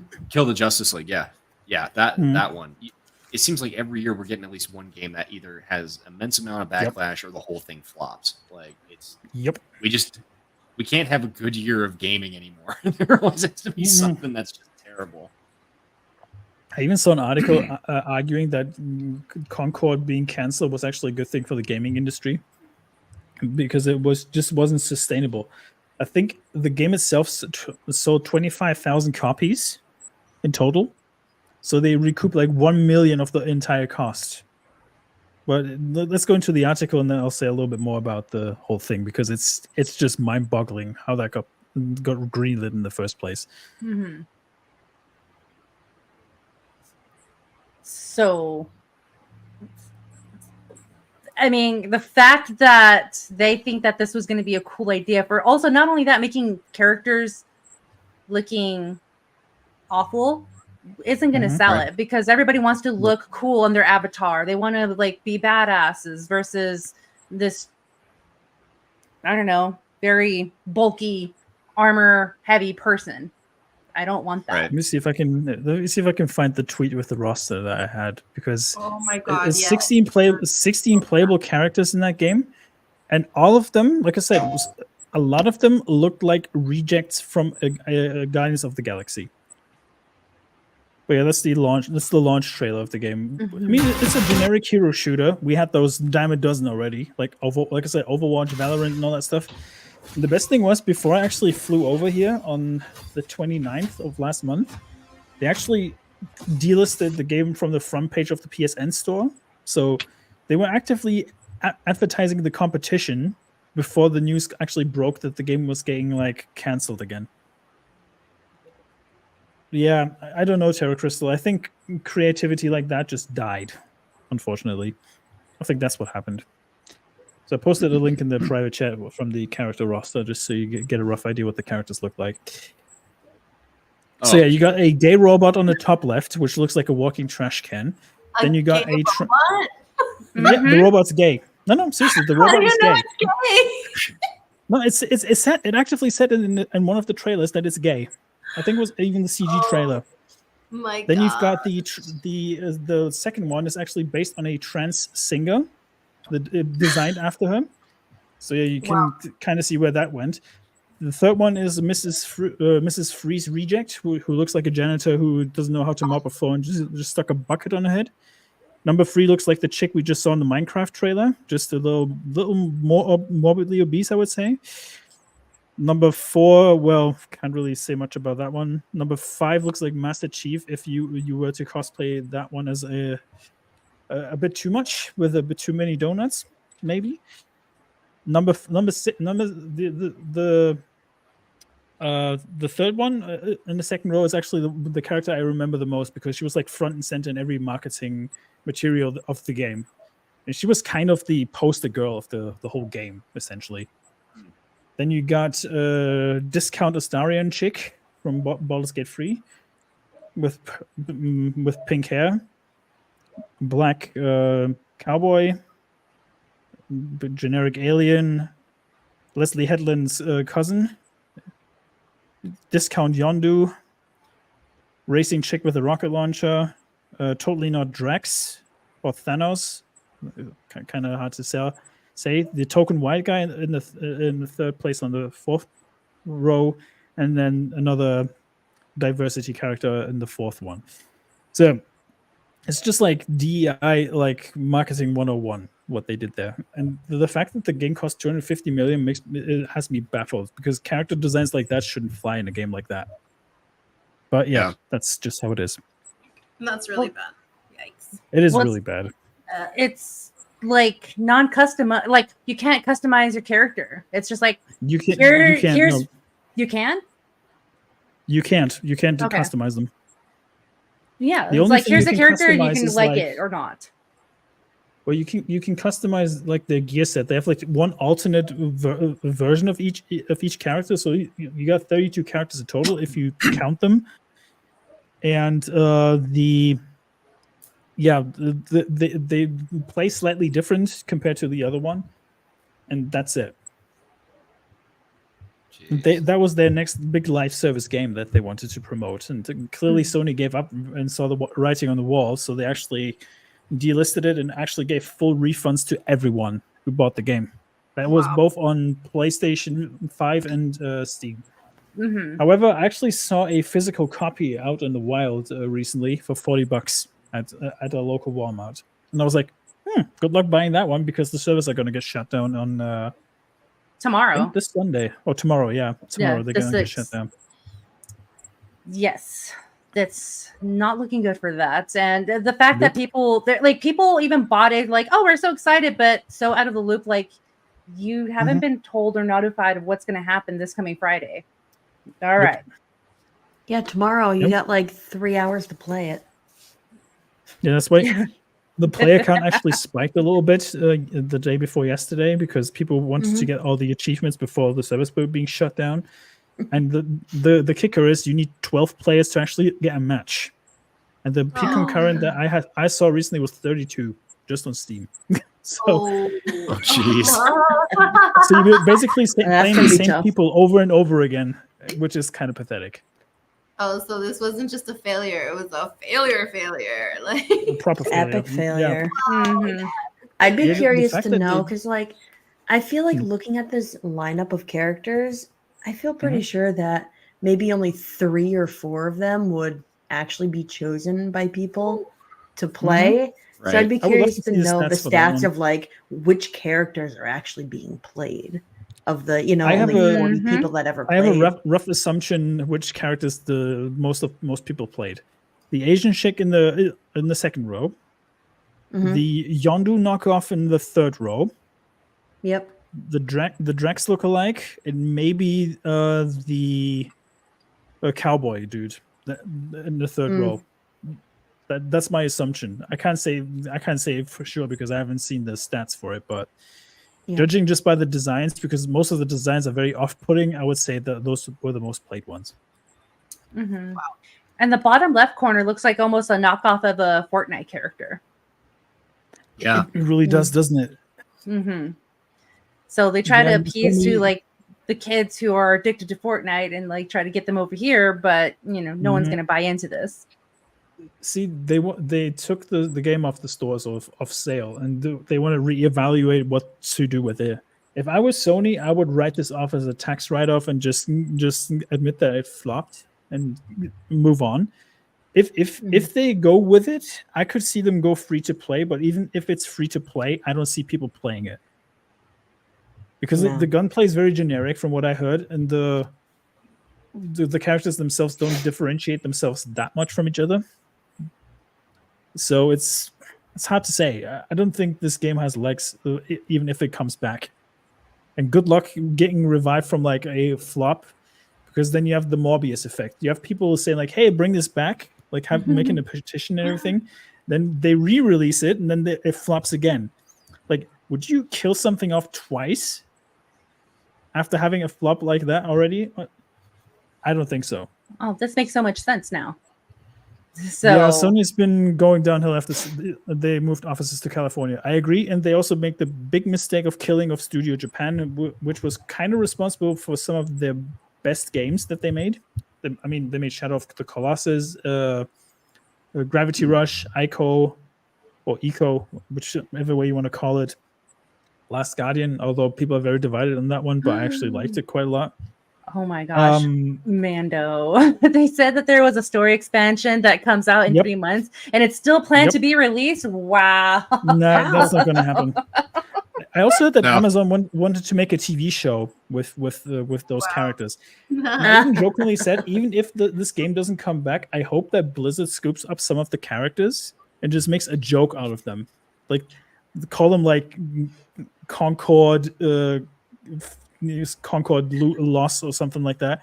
But I also said on the podcast I was on with Tomby yesterday, why would you name your game after a crashed airplane? There was a airplane with a similar name that crashed like 23 or 25 years ago. Why would you name yourself after a crashed airplane? That's a bad omen within itself, isn't it? But not only that, it doesn't sound like attention grabbing for a video game like Concord. It doesn't. No, it sounds like it something you find at an airline or something, doesn't it? Yeah, that's an airport. I'm pretty sure. Yeah, I've flown into that airport Concord. before. Yeah, I've flown into that airport before. But also, it's like a type of grape as well. I think of it as a fruit, like Concord grapes. I mean, I can send you a trailer of some of the interactions that the characters have. It's a 4-minute trailer, but we don't have to watch the full thing. Just watch like the first minute or two, just so you get a rough idea what the characters look like. And like I said, some of the character designs don't look bad necessarily. Some of them look passable, but like, who's this for? Like, all the characters have pronouns in the menu when you selected them. That was the front and center underneath the name. All the pronouns were there. It was like they, them was there, a she, they, he, blah, blah, blah. I don't care what pronouns you have as a character. Just play the goddamn game already, you know? Mhm. And they were also commercial super chats. That's correct, Tara Crystal. That is correct. But yeah, it just boggles my mind that Sony didn't do enough marketing for this. That was the last thing they showed off before they actually released the game. And I was like, well, who's this for? Like, what is this game about? Like, up until I saw the trailer, I didn't even know it was a hero shooter. That was the craziest thing. And this is the Yondu knockoff. If you look at him, you see it. Just paint him blue, and you have Yondu or Yondu from Guardians of the Galaxy. He just looks like him. The little mohawk type of thing. It's just so creatively bankrupt. Like, I feel that there's the poster girl from the game, and yeah, it's just. I mean, the trailer itself looks very well animated, but the game does not look like that at all. I just hate these trailers that don't represent the actual game. Oh my god, I can't get over the gay robot. He even talks gaily in the trailer. I think you can play a bit of the audio, actually. Okay. I'm going to go back to our little flaming robot here.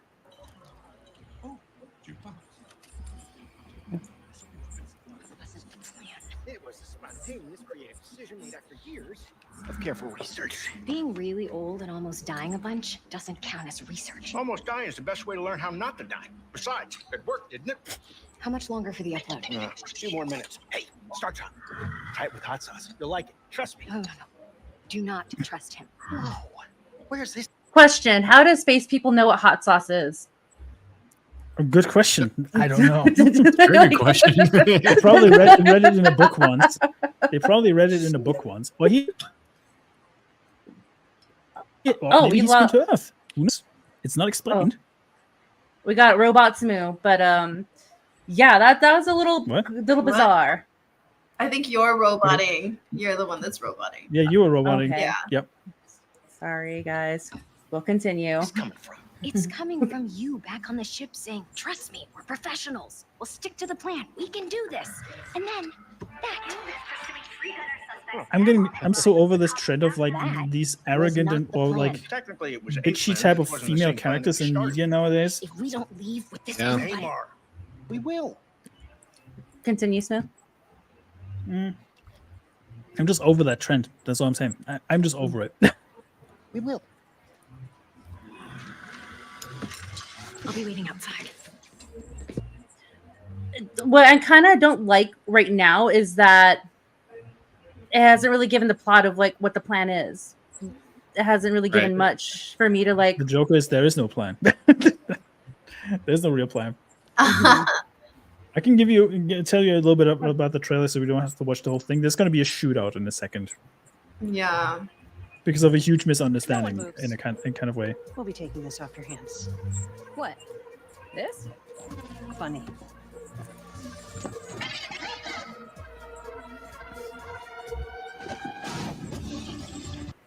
Space hot sauce.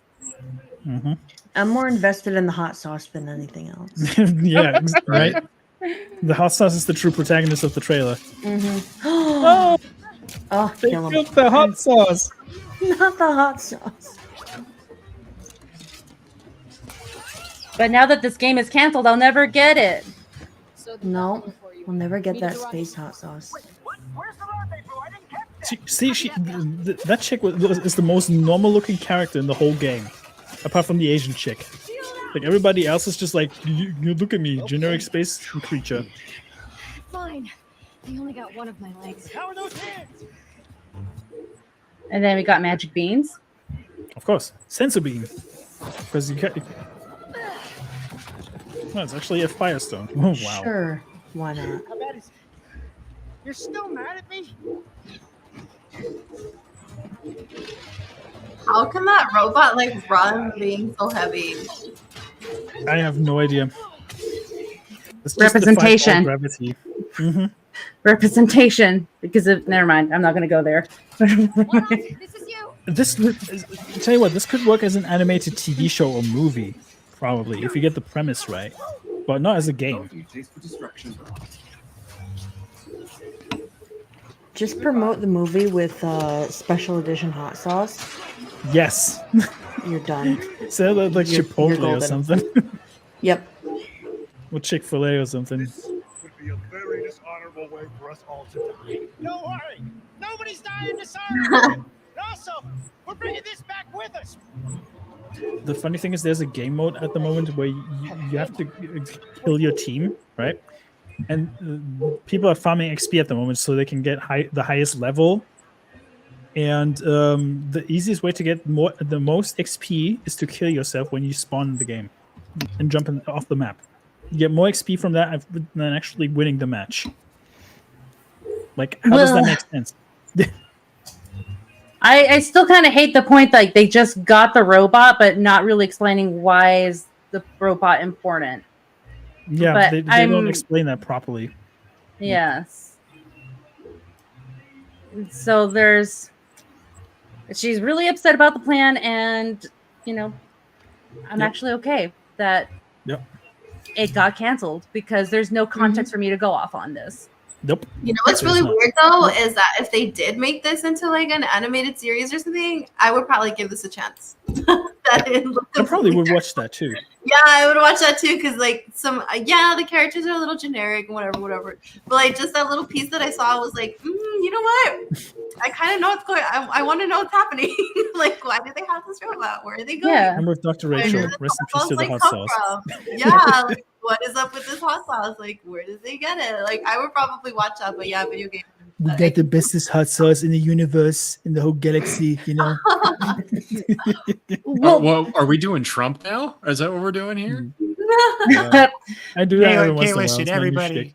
We have the best hot sauce. I'm telling We you. get the bestest hot sauce in the whole galaxy, This is not They can't say, but it's trash. This Very hot bad. sauce is American. It's not from China. There's no China hot sauce here. Yeah. So like visually, it's Yes. not China hot sauce. Oh my gosh! But like visually, it's beautiful. I like it, but it's based off the story. That's the reason why it got canceled, and then also marketing was just terrible. It wasn't there for it. But yeah, no, if it was like a miniseries, like if it was on Amazon, I would invest into that because now I'm like, well, what's the story? What's with the robot? Like, why are you mad about the plan? What was the original plan? Where did you get the hot sauce? What's did you? Is it Tabasco? Is it Cholula? What is it? Who knows? Okay. Well, we're gonna go into the other thing that's kind of like weird and kind of questionable was Wolfman. Jesus Christ. I love this. What is Oh, happening? I love it. Why? I saw this yesterday and I was like, they can't be serious. Like, say psych. Say psych. Please say psych. This cannot be real. So supposedly, we all know there's a movie coming out that's called Wolfman.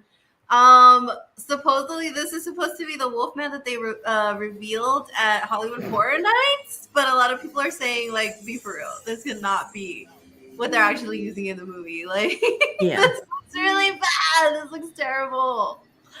Oh my god. So I get it in the sense of like, yeah, for Halloween Horror Nights, you're just looking for a quick costume. You can put someone in, jump scare in haunted houses. I get that. So I can sort of kind of give a pass on the quality of the costume because it's really not good. But the design of this creature is awful. That's what I'm hoping they change. And that's why I'm hoping this whole thing is a joke. The design of this Wolfman is so bad. Yeah. Oh, this is just your drunk grandpa. Yeah. Somebody's drunk grandpa like, gone wild. Come get your grandpa. Oh my god. He thinks he can make it into a movie. Grandpa got into the hot sauce again. Oh my grandpa, god. This is Grandpa's sundowning a little bit. Oh my gosh. Grandpa used the hot sauce that's been in the fridge for like past 6 years. We're just seeing somebody reenact Joe Biden's everyday life here. That's all we're seeing. No idea where he's at. Come on, man. Come on, man. This is not funny. Well, we got also like people like really are saying it. Like, this is actually me before I had my morning popcorn and cherry icy. This is not good marketing for their movie if the Wolfman is going to look anything like this. And it's not good marketing for it if it doesn't. Because can you imagine how many people are seeing this and going, that's the Wolfman? I think that's a pass for me. I don't think I'm going to go watch that. That just looks bad. It's a little brutal, isn't it?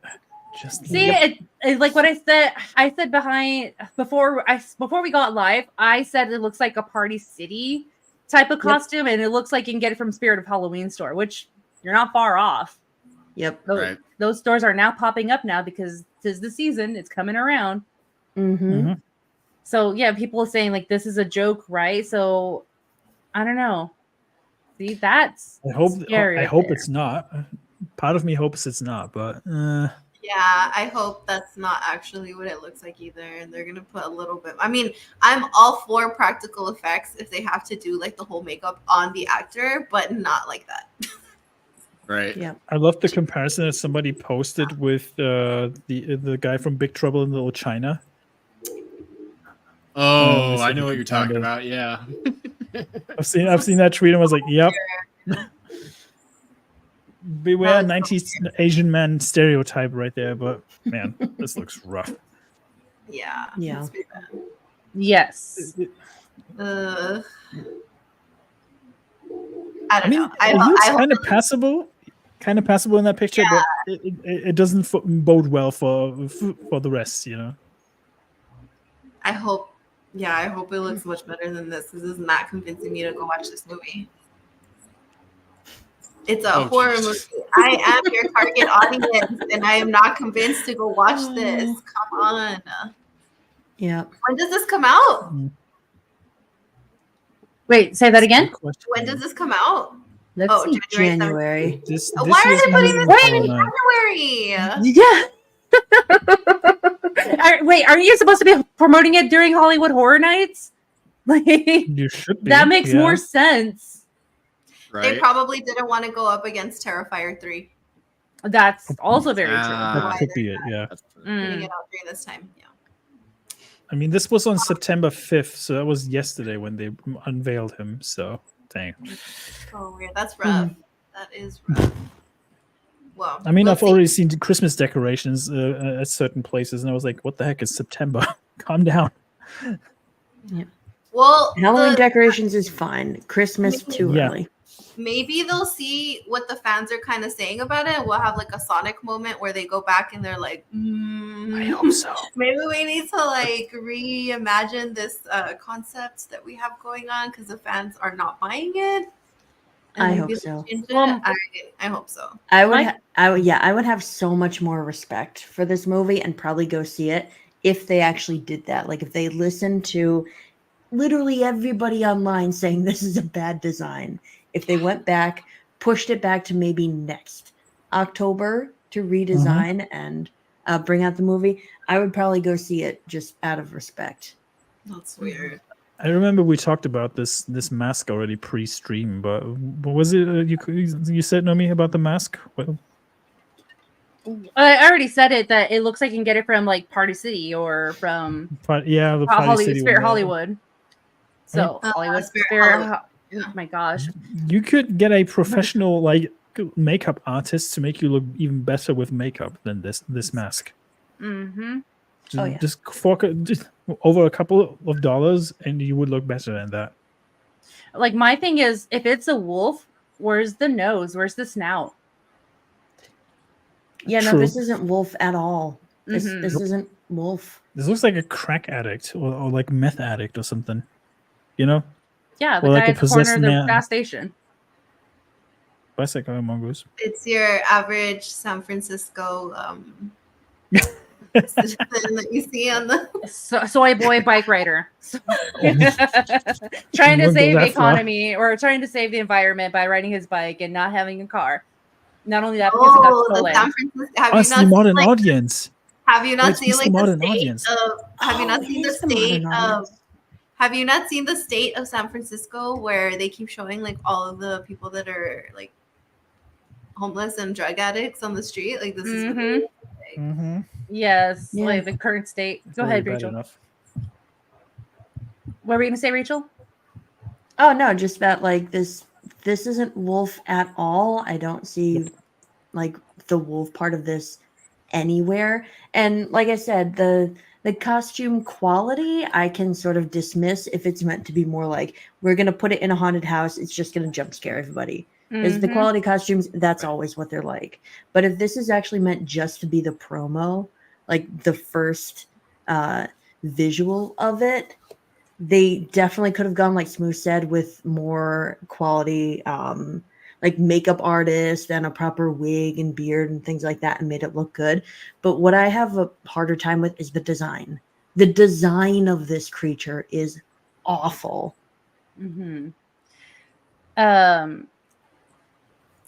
It's not only that, and we'll move on to this because I'm going to say this final thing.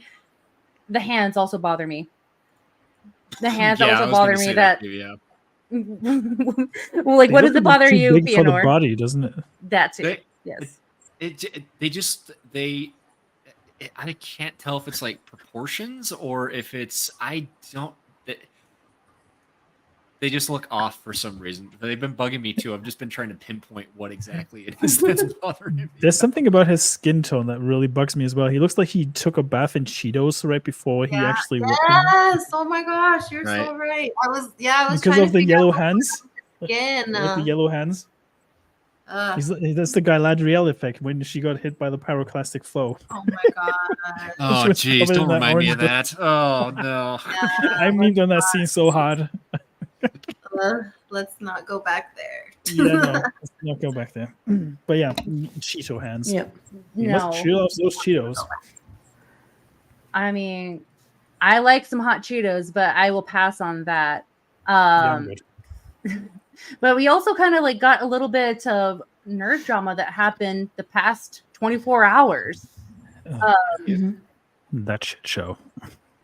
Yes, it looks like the Disney shills try to cancel Gary, Kennel, and Geeks and Gamers.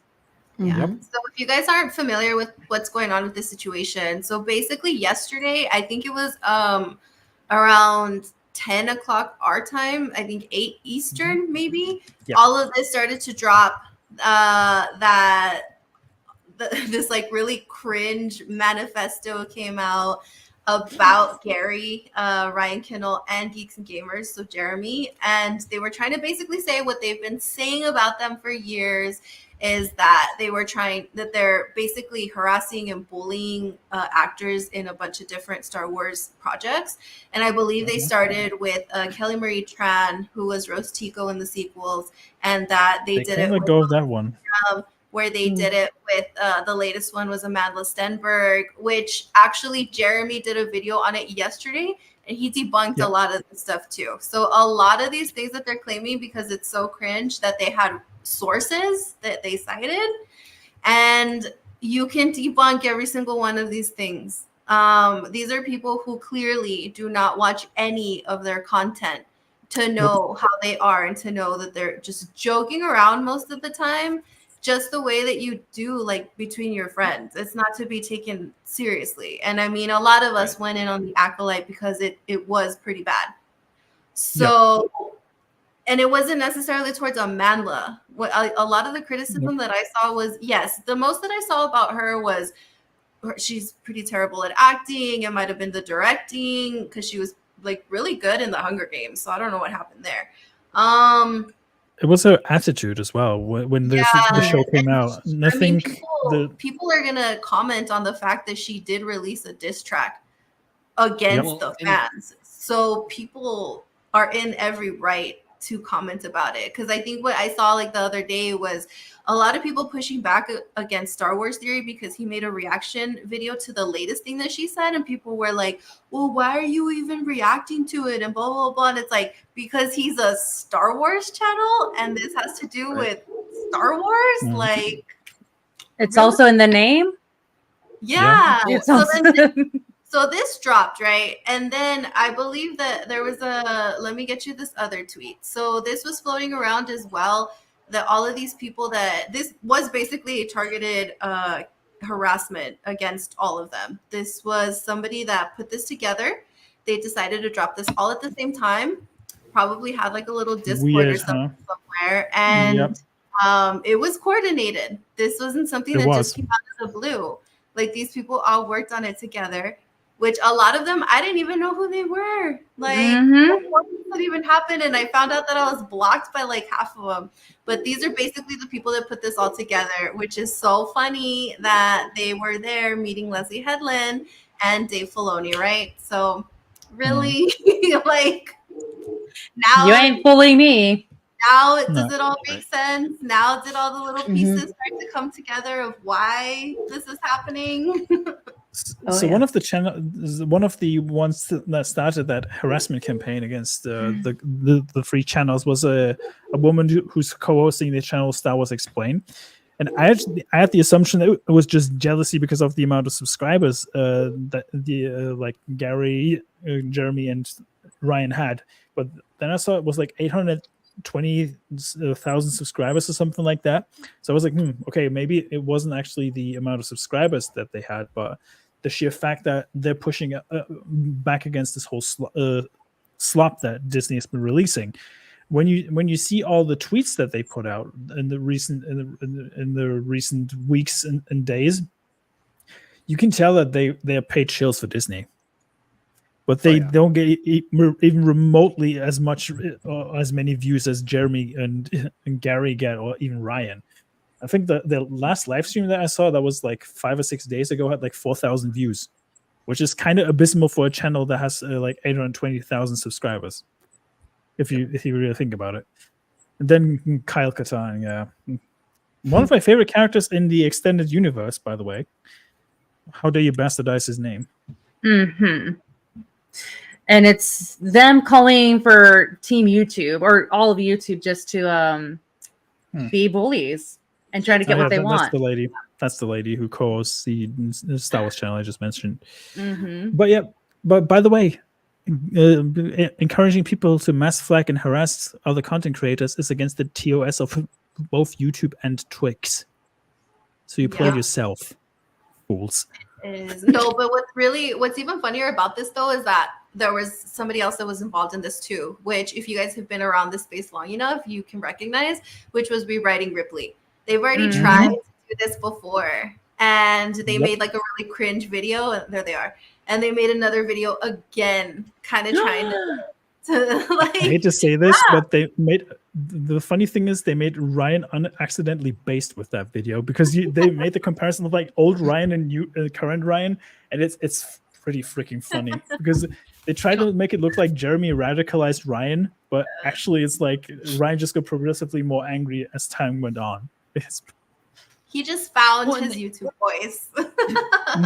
In this video that they put together, they also were referencing people like Milo Yiannopoulos, who hasn't been relevant in like 4 or 5 years. Like, the thing that Milo's not relevant anymore. Yeah, he's not. The thing that strikes me with a lot of these people, whether it be the people that tried to dox me or the people that are now trying to do this kind of thing to Gary and Ryan and all them. What I find fascinating is. Oh wait, sorry. Go ahead. I was going to say these people do not have anything that they are actually passionate about, and I think a lot of this is coming from envy. They're very envious of the Ryan Kills and the Garys of the world and Geeks and Gamers, who they get to talk about things that they love and get paid for it.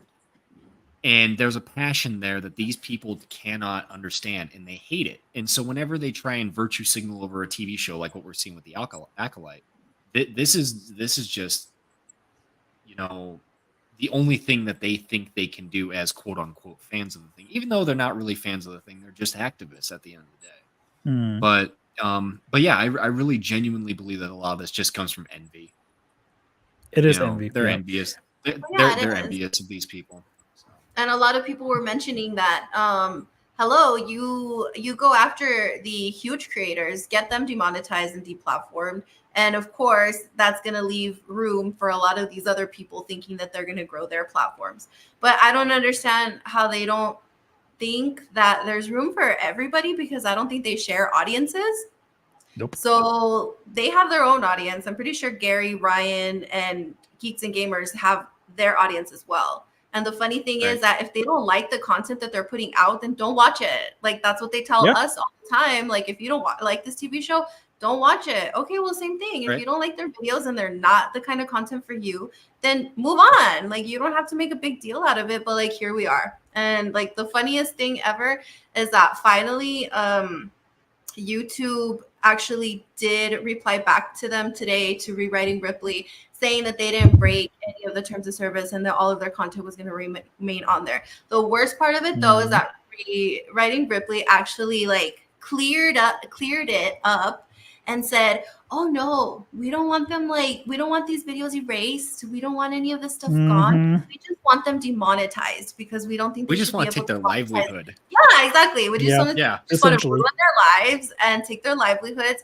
But no, they can keep their platform and they can keep their videos. Like, really? I don't think that cleared it up very much. I think that actually made them look worse. Yeah, extra doubt on that one, Chief. What I also find fascinating is Little Platoon is in the video as well that they put together there. Funnily enough, he's the only content creator of all of them that doesn't get a mention in the whole deplatforming thing. And he said some of the more spicy things in the video as well. So he was like, I wonder why they didn't mention me. Or I love how they're kind of trying to. Either, was he? I don't think so. Mahler wasn't mentioned either. Mahler from EFAP? Nope. No. Mahler wasn't mentioned either. No. Well, I have a sneaky suspicion why they weren't mentioned. It has something to do with their, identity, because of, swinging a certain way. That's fair. Well, I know that about Little Platoon. I didn't know that about Mahler. I found out about Mahler like a year and a half or 2 years ago. He casually mentioned it in one of the real BBCs. Ever since then, I was like, okay. So I makes sense, yeah. Right. Makes sense why you like certain things in media.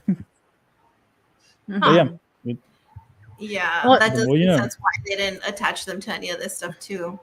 But that's really dumb. Well, that's the assumption I have, because Rewriting Ripley, they're just grasping for relevance. I mean, they failed once already. That's Rewriting Star Wars chick actually tried to get Jeremy taken down when Jeremy only had 40,000 subscribers.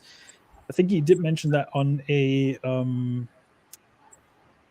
Geeks and Gamers daily stream the other day when he was on with Beardo. He did mention that she had beef with him before, and he tried reaching out and talking to her and hash things out, but she clearly wasn't interested in actually hashing it out with him. Yeah, I think he mentioned that in his video too, that he did, like, for the yesterday's like response that he did.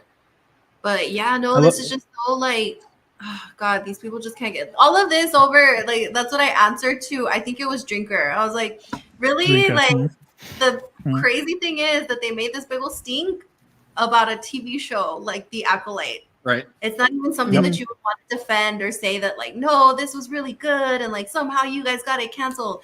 Like, it was such a terrible TV show. Like, it was so bad that I need to actually save all these tweets, because sometimes when I'll put like a tweet out and say something, I'm getting a lot of replies of people that are saying that they're actually liberals or on the left, or that they are they identify as gay, and they didn't even like this TV show, that it was a really bad TV show. And I'm like, see, you guys, it's not like the alt-right and it's not the conservatives and it's just a bad TV show that people just did not like. It's not that, like, it doesn't take a genius for you to get to the conclusion of why this TV show was canceled. I even said this on Twitter. Imagine they would invest all this energy that they invest to get these channels taken down to actually advertise and watch the TV shows they actually want to defend. Then you have a better viewership. But no, they clearly don't do that, because Why would you invest time in something you actually don't want to watch? It's the same thing with the modern audience excuse. If Concord would have been marketed differently, you would have seen better sales. 25,000 is pathetic for a game. That's like indie game numbers. If it's like your first indie game and you market it wrong, you know, Right. and that's the the thing. thing. The thing of it is Go too, ahead. it's like these people are acting as if like the Ryan Kinnells and the Nerdotics of the world held a gun to Disney's head and said, "You are going to cancel the show now." That's not at all what happened. The show flopped. It didn't receive the viewers and they spent $180 million on this thing, by the way. It did not receive near enough to compensate for that when it came to the subscriptions and ad revenue and whatever else. And Disney said, "Okay, you know what? This is a financial blunder. Let's just kill it before we end up burning more money." That's what happened. Didn't they also solely blame Gary for it flopping? Wasn't that the thing? Because he has too much of a say on YouTube that he's solely responsible for getting the Acolyte canceled. That's so stupid. That's funny. That's so freaking stupid. Yep. Well, I mean, this is something that they talked about yesterday on Cobra Cast. So Jeremy did actually go live and we got a drunk Cobra theory yesterday. And they were discussing this too, that this is kind of an insult to the audience as well, because they're basically saying that we have no brain to come up to the conclusions that these TV shows are terrible, that we have to go to YouTubers to tell us what to think.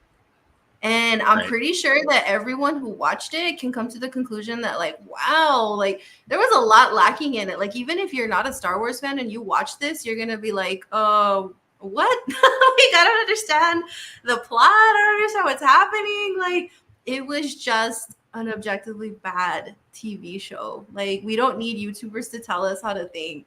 Like, that is just really disrespectful to assume that all of us are stupid and that we get all of our talking points from YouTubers. Like, I respect them all. I respect the things that they say. And most of the times I do agree with them. But also at the same time, they're not the ones that are, you know, influencing my opinions. I have my own opinions. And there's been times where I like things that they haven't liked and they like things that I haven't liked. And that's fine, but I mean, this just was really a bad TV show, and for them to be how dare you have your own opinions? Yeah, for them to be making like a big old stink out of this TV show, like, just blows my mind. If anything, so how much was the budget for Acolyte? It was 180 million. Yeah. Think about that. Squid Game, right? Just to piggyback from the actor who is actually in the Acolyte. Squid Game cost $21.4 million to make. That was 9 episodes. I mean, to be fair, it's in like one place, so you really didn't need much for the sets.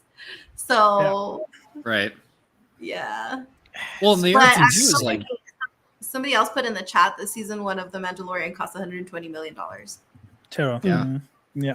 And insane. And the thing of it is, Gary, Ryan, all them, they actually lose money by it being canceled. Yeah. Because it's one less thing that they can cover. Exactly. So, you know, good or bad, it's one less thing that they can cover that's a piece of media. And so they actually lose money. So this idea that they were making money, they're making money off it is ridiculous. Well, that's a running joke that Az has been going with. He's like, oh yeah, my accountant was like super upset when they canceled the Acolyte. Of course, it's a constant joke with everybody. Even Jay has been putting out like #renew the Acolyte, guys. It did great for my channel. Which, by the way, the Acolyte actually helped him get to 100K followers. So yay! Yay. Congrats, Jay. Okay. Yo, I'm dreading if they cancel Rings of Power. Like, it's gonna just be me talking about just lore now on Twitter. So X, whatever you want to call it. They won't cancel it. No, they have to stick. They have to stick through for at least 3 seasons. That's their guarantee. After that, it's kind of up in the air. So, but yeah, this is crazy. Like, if you're following it like in real time with all of this stuff happening, I got blocked by that Molly lady without me even interacting with her. So, but I didn't even know who she was. I was blocked by her husband as well. So, who's her husband? Some other guy. I have no idea. Like, I'm blocked. I'm into some beta energy. Anything. So I'm like, geez, seriously? They probably ran like a blockchain on somebody. I'm not sure who they ran it on because a lot of people were commenting and they were like, I'm blocked too. I've never even interacted with her. Like, I don't even know who she is. I want to say that she changed her backdrop here because it was like those people with different colors. I was like, oh, now it's Darth Vader with bats. She did change. Because you're a fake fan, you're like, oh, well, now I have to like fit the aesthetic because I made a big fuss. So yeah, let me just change it real quick. Yeah. I just hate these freaking tourists in every piece of media these days pretending to be like real fans. Yeah. And it's the same thing. There was like a tweet coming out when somebody said like racist Star Wars fans probably have a problem with George Lucas being married to a black woman. Then somebody quote tweeted that and said like, well, we had no issue with Mando being in not Mando, but Lando being in Star Wars, you know. Right. So that was pretty funny. Or Samuel L. Mace Jackson. Windu. Nobody Yeah, has Mace Windu. Exactly. Yeah. Samuel L. Jackson. Let's see if I can was find there. the tweet. And one of the things that people said that was their actual, like, okay, a lot of us really hated the sequel trilogy. But when we first got The Force Awakens, I know a lot of people were really, really interested in seeing Finn's story. Because everybody was like, oh, a stormtrooper turned Jedi? Like, that's going to be such a cool story. Finn had me very intrigued, actually. I didn't see the hate for John Boyega. Nope.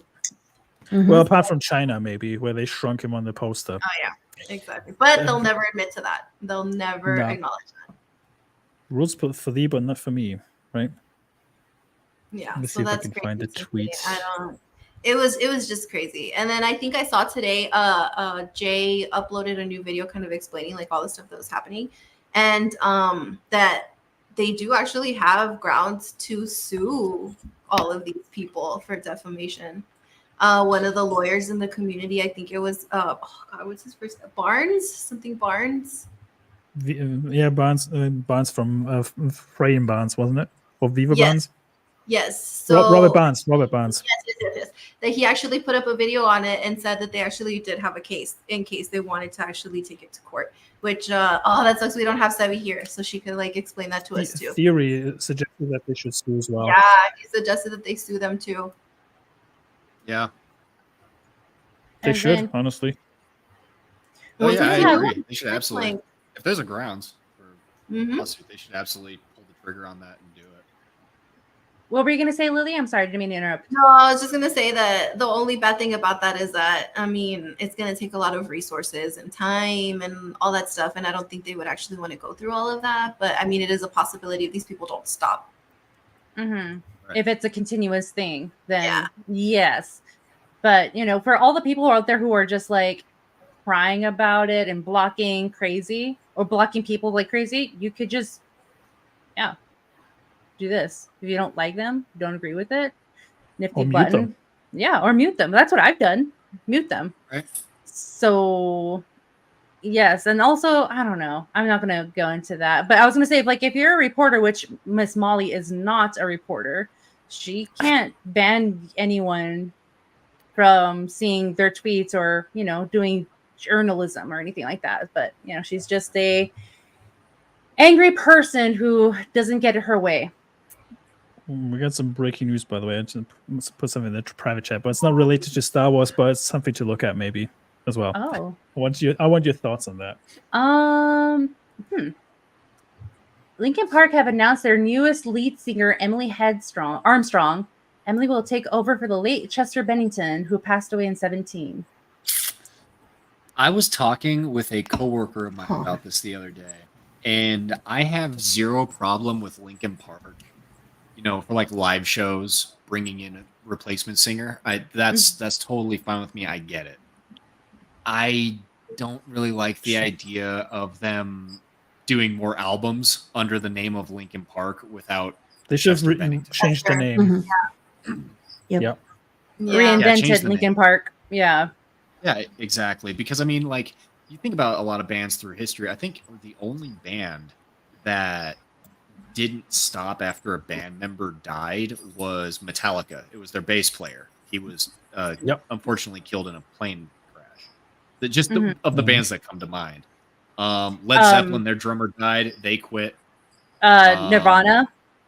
Nirvana. They Queen. No, were Nirvana Foo stopped. Fighters. Yeah, Nirvana became the Foo Fighters after several years later.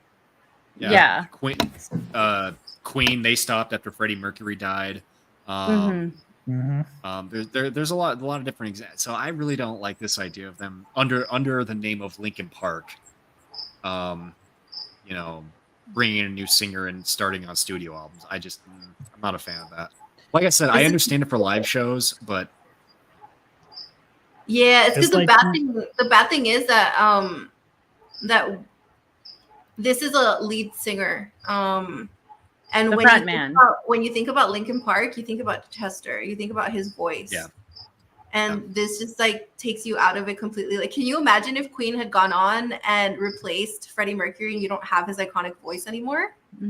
Well, they kind of did when they were touring. Yeah, they toured with Adam Lambert.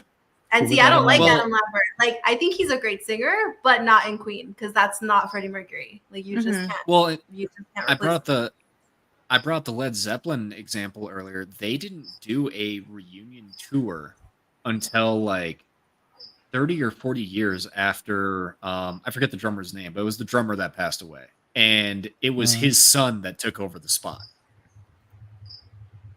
So, which everybody, yeah, it was about Sublime? No, Led Zeppelin. Oh, sorry. John Bonham, John Bonham's son. Yeah, John Bonham's son took over the drummer spot for their reunion tour. But until he did that, they did not get back together after his death. Oh, okay. Yeah, no, sorry. I misunderstood you because I was thinking about Sublime because his son actually took over the band and they were playing at Coachella. And he actually no disrespect. He actually sounds pretty good. Like, he sounds kind of like his dad too. So that was I can see that working a little bit more than this. I don't even know who this Emily Armstrong chick is. I'm trying to figure out where she's from. Apparently, she was in a movie called Dead Sarah, but I've never even heard of Dead Sarah, to be honest.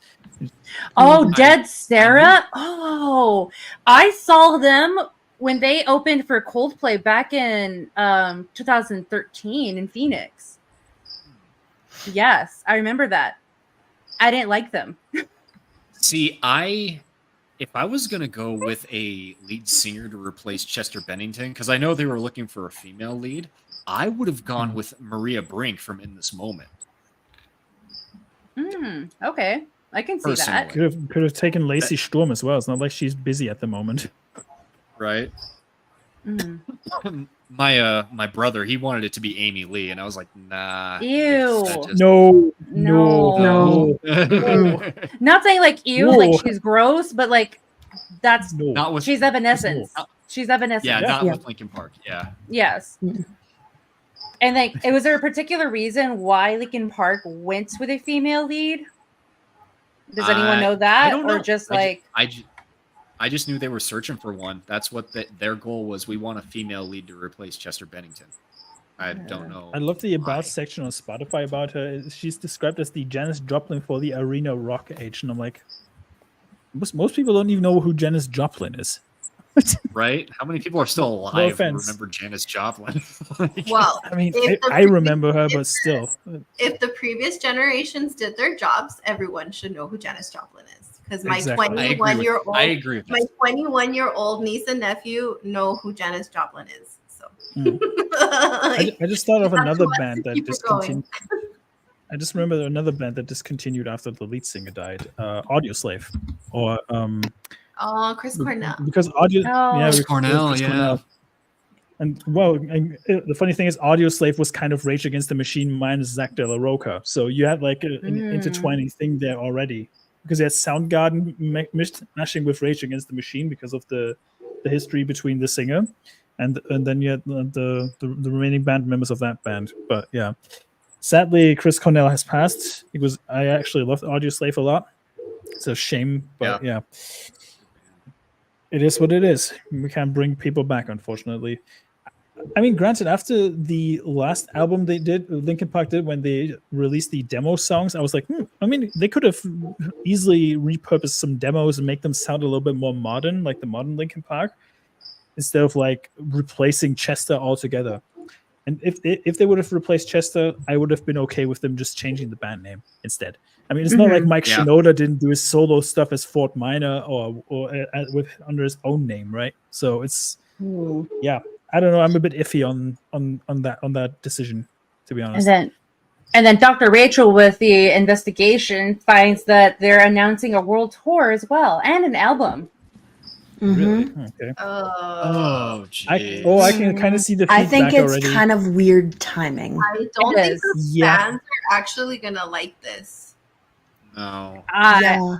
No. Well, as of September 11th as well. Oof. Yep. The article says they're headlining tour kicking off September 11th to promote their new album called From Zero. I mean, read into that however much or little you want, but that is weird timing to me.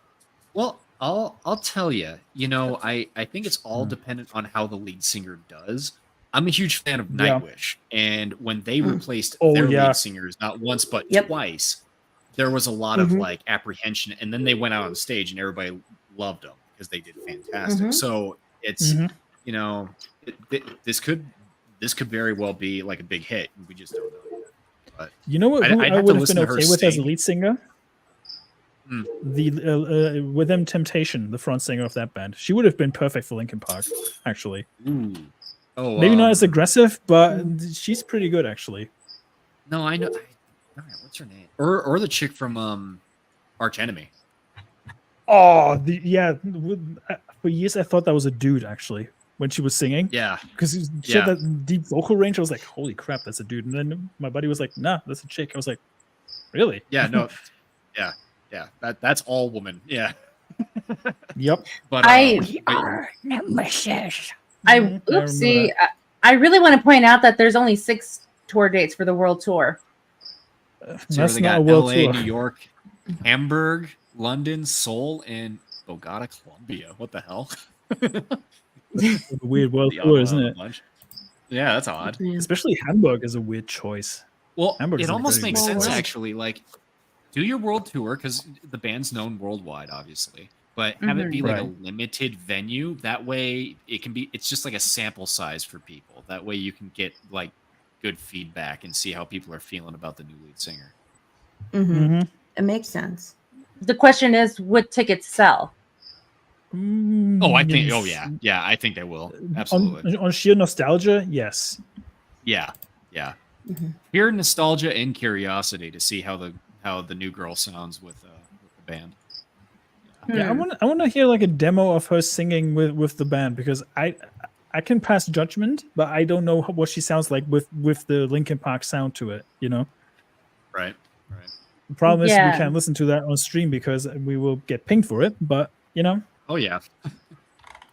I'll give her a chance at least, but I don't think she will. She has big shoes to fill. That's the big problem. Yep, big shoes to fill, and right away. Because they just announced this, and the tour starts in like 5 days. Wow. Yep. Ooh. Oh, jeez.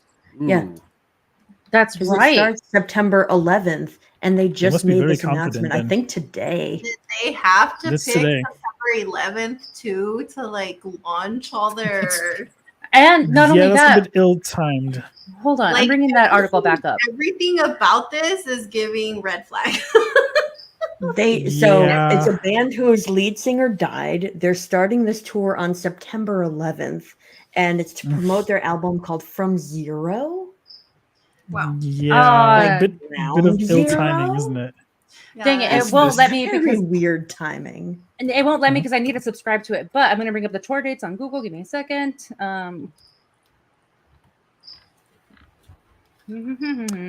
Because I'm a huge fan of Linkin Park, but I'm very, very skeptical. Like, yeah, me too. Because, so September. I was going to say it's also kind of dumb if they were going to start the tour on September 11th. Not only that, but if they were going to start it in New York City, because that's one of the tour dates. But it looks like it's going to be in LA. I was like, that's LA. kind of ill. Like ill of That'd them be to do way that. too much if they started in New York. Imagine that, like, day. and even playing on Ground Zero. Could you imagine that?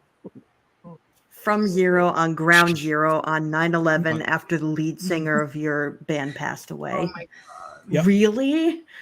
Yeah. Could Oh. you imagine that? Oh my God. Do we see a potential Concord cancellation? Not cancellation, but yeah, cancellation here. I'm curious about the don't metric know. of the songs because you can see on Spotify like how many plays a song has, right? I mean, most of the numbers are artificially inflated, but I would love to see the numbers of the new songs compared to like the old stuff. I mean, Terra Crystal is rightly pointing out that their first hit was 25 years ago, and music has changed a lot. I mean, even Linkin Park themselves have changed quite a lot. I wasn't a massive fan of like some of their recent albums until like years later because I actually listened to them. But yeah, it's like it's trying to do it like doing a tour with Tupac and actually have him perform as a hologram. You know, they tried doing that one time. I remember that when Snoop Dogg was on stage pretending to be on stage with Tupac, and it was actually just a hologram. I'm like, yeah, no, don't do that. Yeah, the TLC did that too. I remember that. Yeah, I remember that too. I know not a lot of people like SpongeBob. I kind of grew up on SpongeBob, but there's like a particular scene. It's Mr. Krabs. He's digging up a grave. Before he digs up a grave to get this hat that's like over $1 million for money, he's like, am I really willing to defy this grave for money? He's like, of course I am. So that's what this is happening right now a little bit. Yeah. Kind of not respecting Chester Benningfield, moving on without him. They could have easily changed the name, but no. They should have, honestly. Yeah, I think it's a little bad timing, not thinking well, but you know, if anything, maybe best of luck to them. If their new album comes out, I will listen to it. I'll give it a shot. I can't hate it until I try it, but true. You know, but from what I do remember, I just did not like Dead Sarah. They were not the right aesthetic, the right band to open for Coldplay. Not Coldplay. Oh my gosh. Sorry guys, if I'm having a day, it has been a day, and my AC is still broken here. I am burning. My room is a sauna. Dead Sarah opened for Muse in Phoenix. Muse. I am so sorry about that. I was just going to say Coldplay and Dead Sarah would have been a clash of like styles, wouldn't it? Yes, that's why. But still, even then was like a little bit of a clash of styles because they were too girly when they opened for Muse, and then now it looks like she's in the grunge area to fill with Linkin Park. So yes, but like I said, I will give it a shot. I can't hate until I try it. I'm probably going to do a hard pass on the tour, but you know, I'm nowhere near LA or New York or Germany. I have a macabre comparison, if you may. Imagine Nirvana would have gone on tour with Courtney Love after Kurt Cobain died. That's the equivalent to that, what we're seeing here. Yes. No, but I'm good. Like you already said, I'm gonna give it a shot, but I know for a fact that it's probably not gonna be for me. Yes, so it's gonna be like kind of like what American Idol, kind of judging it, and it's gonna be like that's gonna be a hard no for me, dog. But I gave it a shot. I listened to it. But we are gonna go ahead and call it a night here on Dames and Dorks. We want to thank our special guest, Fëanor, for joining us. Before we take off, Fëanor, is there anything that you would like to share about yourself, plug, or just give a little insight about what we all discussed today? Yeah. Follow me at Lost History 9 on Twitter. I'm usually on there a lot, just talking about Tolkien lore and Lord of the Rings stuff and a bunch of other things. I will be having my first video out in ages here, hopefully this weekend. I meant to do it this morning, and I just got preoccupied with a bunch of other things. But yeah, as far as what we covered, especially just with kind of with media in general, like just I did not have something prepared as a closing statement. That's obvious. That's okay. I guess what I can say is don't be like a lot of the people that we talked about in this stream who are very disingenuous, who just want to cancel people for having an opinion about, of all things, as as benign as a TV show. Like, don't ever fall into that trap of feeling so desperate about something that you may like and do something like that, because it doesn't benefit anybody. Nope.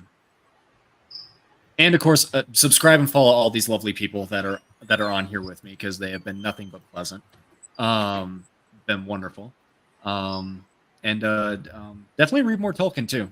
I want everybody to read more Tolkien. I want everybody to get invested in it, because it's such wonderful, beautiful storytelling.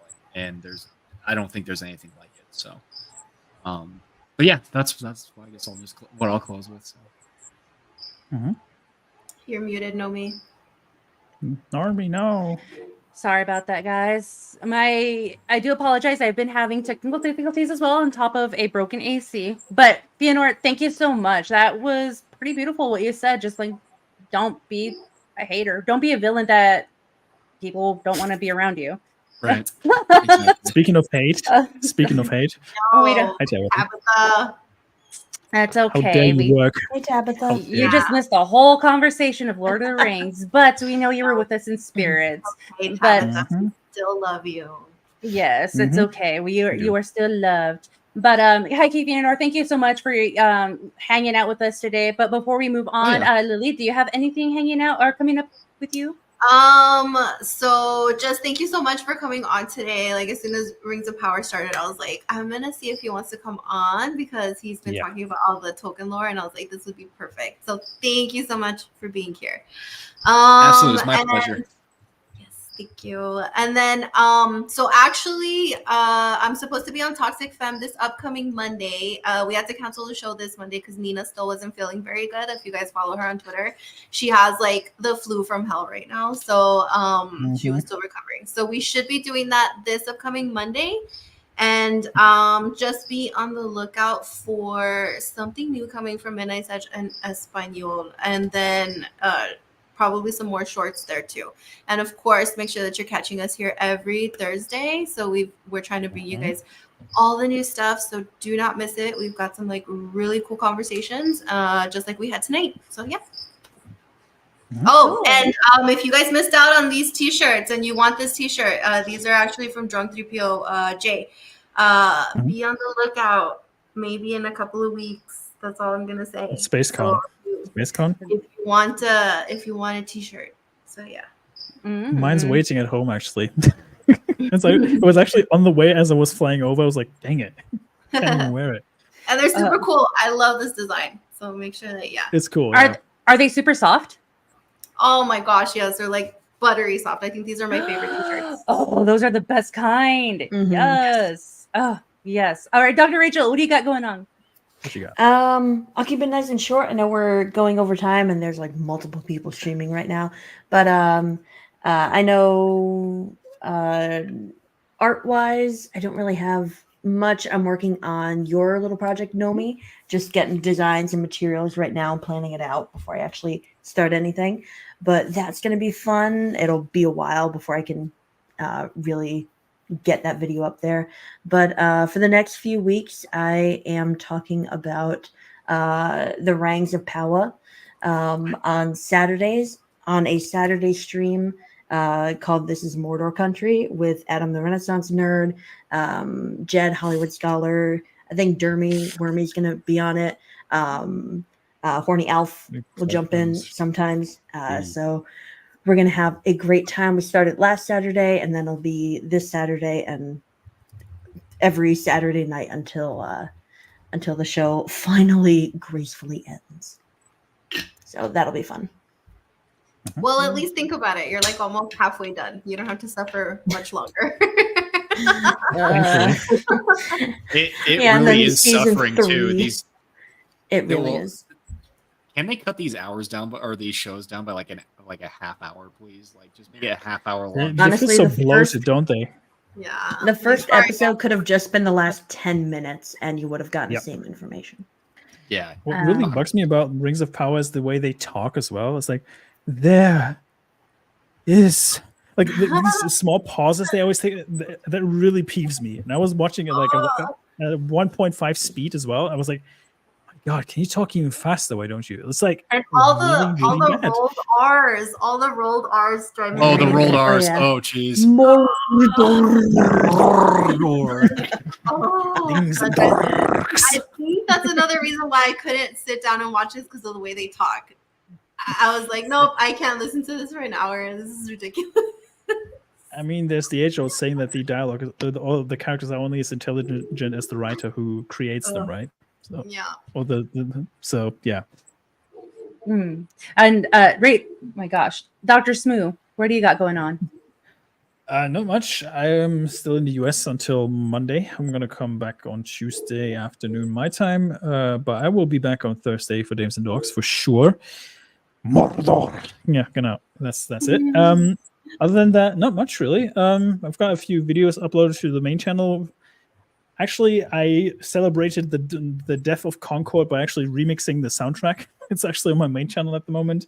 I also got 2 Helldivers remixes coming up. And I'm also uploading the Teenage Mutant Ninja Turtles playthrough that I did with Paul Hadouken, DJ Access, Tombi, and Static onto my gaming channel, which is going to be in the next couple of hours. Yeah, other than that, just keep an eye out on my main channel, Smu the DJ, or follow me on Twix at DJ Smu, where I'm dunking on idiots like rewriting Ripley. And just making fun of this whole debacle that's going on with the harassment campaign that Nerdrotic, Geeks and Gamers, and RK Outpost were enduring. So yeah, that's all I got. Nice. As far as me, I probably won't stream games until my AC is broken. I am not doing well, guys. But you can always catch me on Twitter and on YouTube here at Nomiwithoutyou, where you'll catch me here every Thursday, Monday for MoonSkull or Call of Cthulhu. And if you see me retweeting it, chances are I'll be there hanging out. Thank you again for everyone in the chat and our special guest hanging out with us tonight. We will see you again soon here at Dames and Dorks. And for tonight, we wish you that you have a good evening, and y'all take care now. Bye.